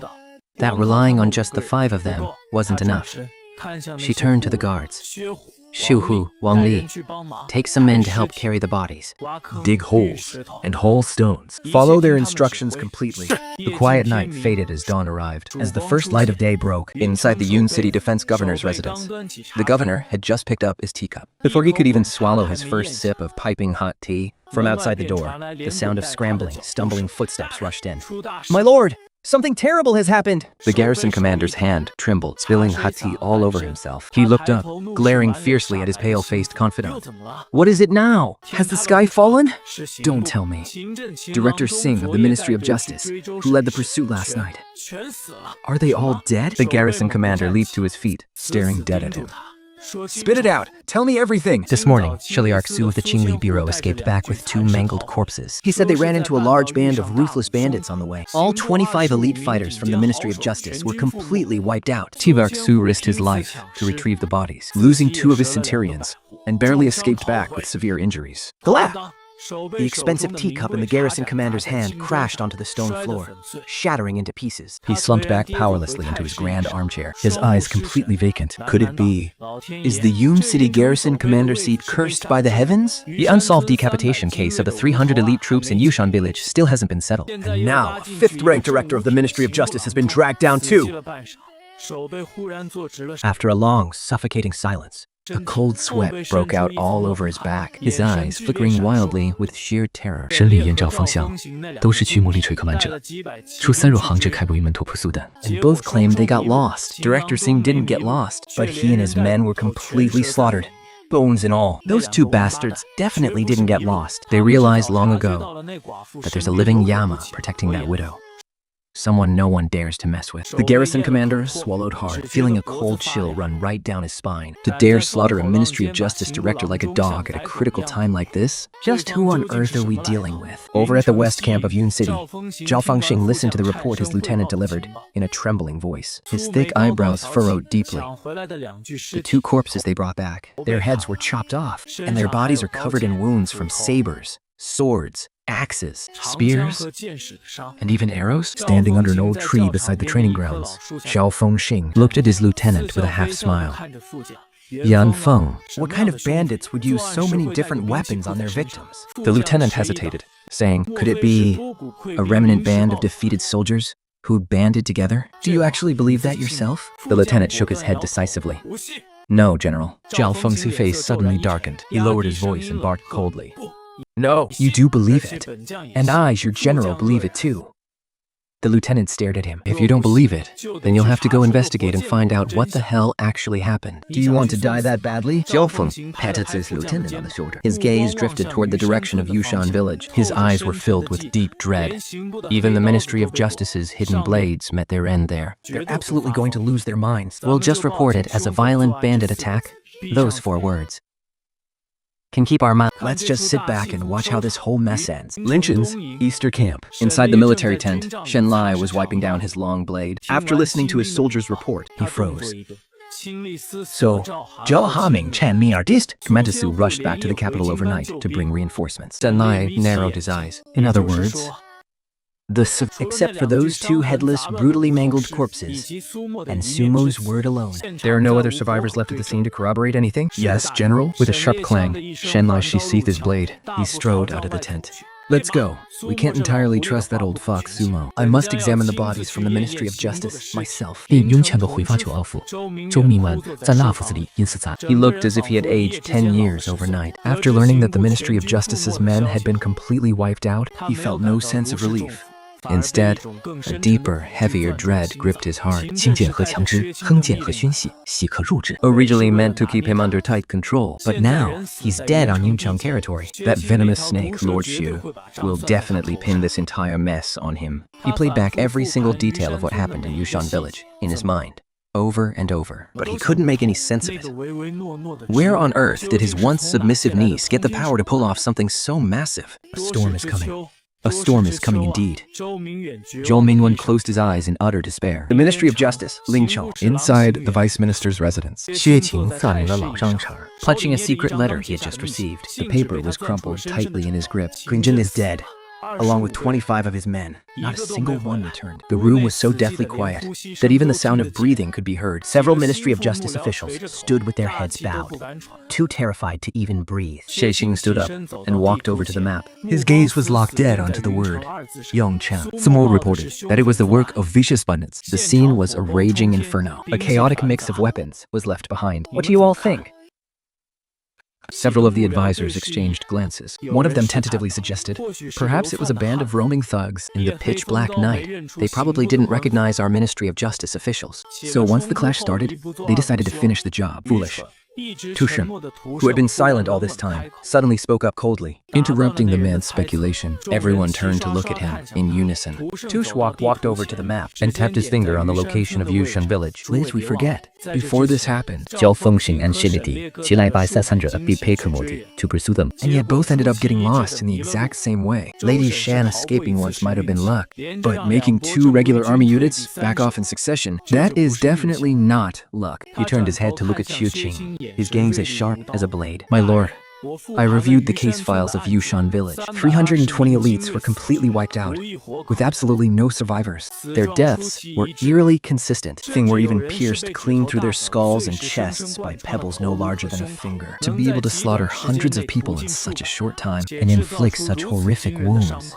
I could never figure out what kind of army could have done this. But with Bureau Chief Qin's demise today, I finally realized we've been looking at this all wrong. 血情为这气台 And said, there are no bandits, and there are no army.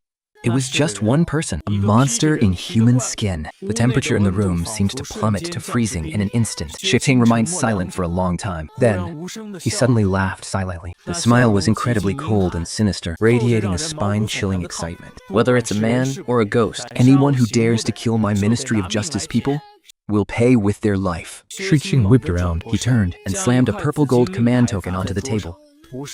Tusheng, take my token to Line 1 camp. Find Holai and mobilize 2,000 elite soldiers. March on Yun City immediately. Hearing this, Mulao paled in shock. My lord, mobilizing 2,000 elite soldiers just to deal with one person. Isn't that a bit of an overkill?